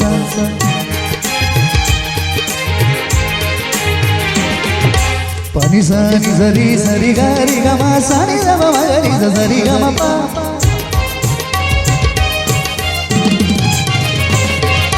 ഗമപ മഗരി സരി ഗമപ പദ പമ പമ ഗമ ഗമപ സരി ഗമപ സനി ദമ ഗമപ ഗമപ രി ഗമ സരി ഗരി സരി സരി സരി സരി സരി സരി ഗ സരി ഗ രി ഗമ ഗമപ പദ പ ഗമ രി ഗമ സരി സരി സരി സരി സരി ഗരി സരി സരി ഗ നിഗർദാന ഗരി സ സരി രി സരി രി രി ഗമ ഗരി ഗ ഗമ പ പ നിഗർദാന ഗരി സ സരി രി സരി രി രി ഗമ ഗരി ഗ ഗമ പ പ സനി ദ ബ ഗമ പ സദ ബ മ ഗ പ സദ ബ മ ഗ ദ ബ ഗരി മ ഗരി സനി സനി ഏനിനും മധുരം വേദമല്ലാതെ ഏതുണ്ട് ചൊല്ലുമോഴ നീ സശ്രദ്ധമിതിലെ സത്യങ്ങളായിച്ചു ധ്യാനിക്കുകോഴ നീ സശ്രദ്ധമിതിലെ സത്യങ്ങളായിച്ചു ധ്യാനിക്കുകോഴ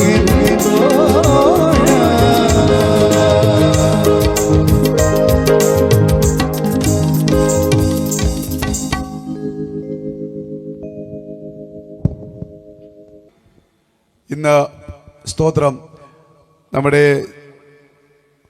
സുവിശേഷ യുഗത്തിൻ്റെ പ്രഥമ രാത്രിയിൽ അനുഗ്രഹീതമായ ദൈവത്തിൻ്റെ വചനം നമ്മോട് ദൈവദാസിൽ നിന്ന് നമുക്ക് കേൾക്കുവാനായിട്ട് ഇടയായിത്തീർന്നു. അദൃശ്യനായ ദൈവത്തിൻ്റെ ദൃശ്യമായ വെളിപ്പാടാകുന്ന ക്രിസ്തുവിനെ കുറിച്ച് കൊളോസ്യ ലേഖനത്തിലൂടെ നമ്മോട് അറിയിച്ച നമുക്ക് വെളിപ്പെട്ട് കിട്ടിയ ആ കർത്താവിനെ കുറിച്ചുള്ള അനുഗ്രഹിക്കപ്പെട്ട തിരുവചന സത്യം ബഹുമാന്യ ദൈവദാസിൽ നിന്ന് നമുക്ക് പ്രാപിപ്പാനായിട്ട് ഇടയായി തീർന്നു. മറ്റൊരുത്തരിലും രക്ഷയില്ല.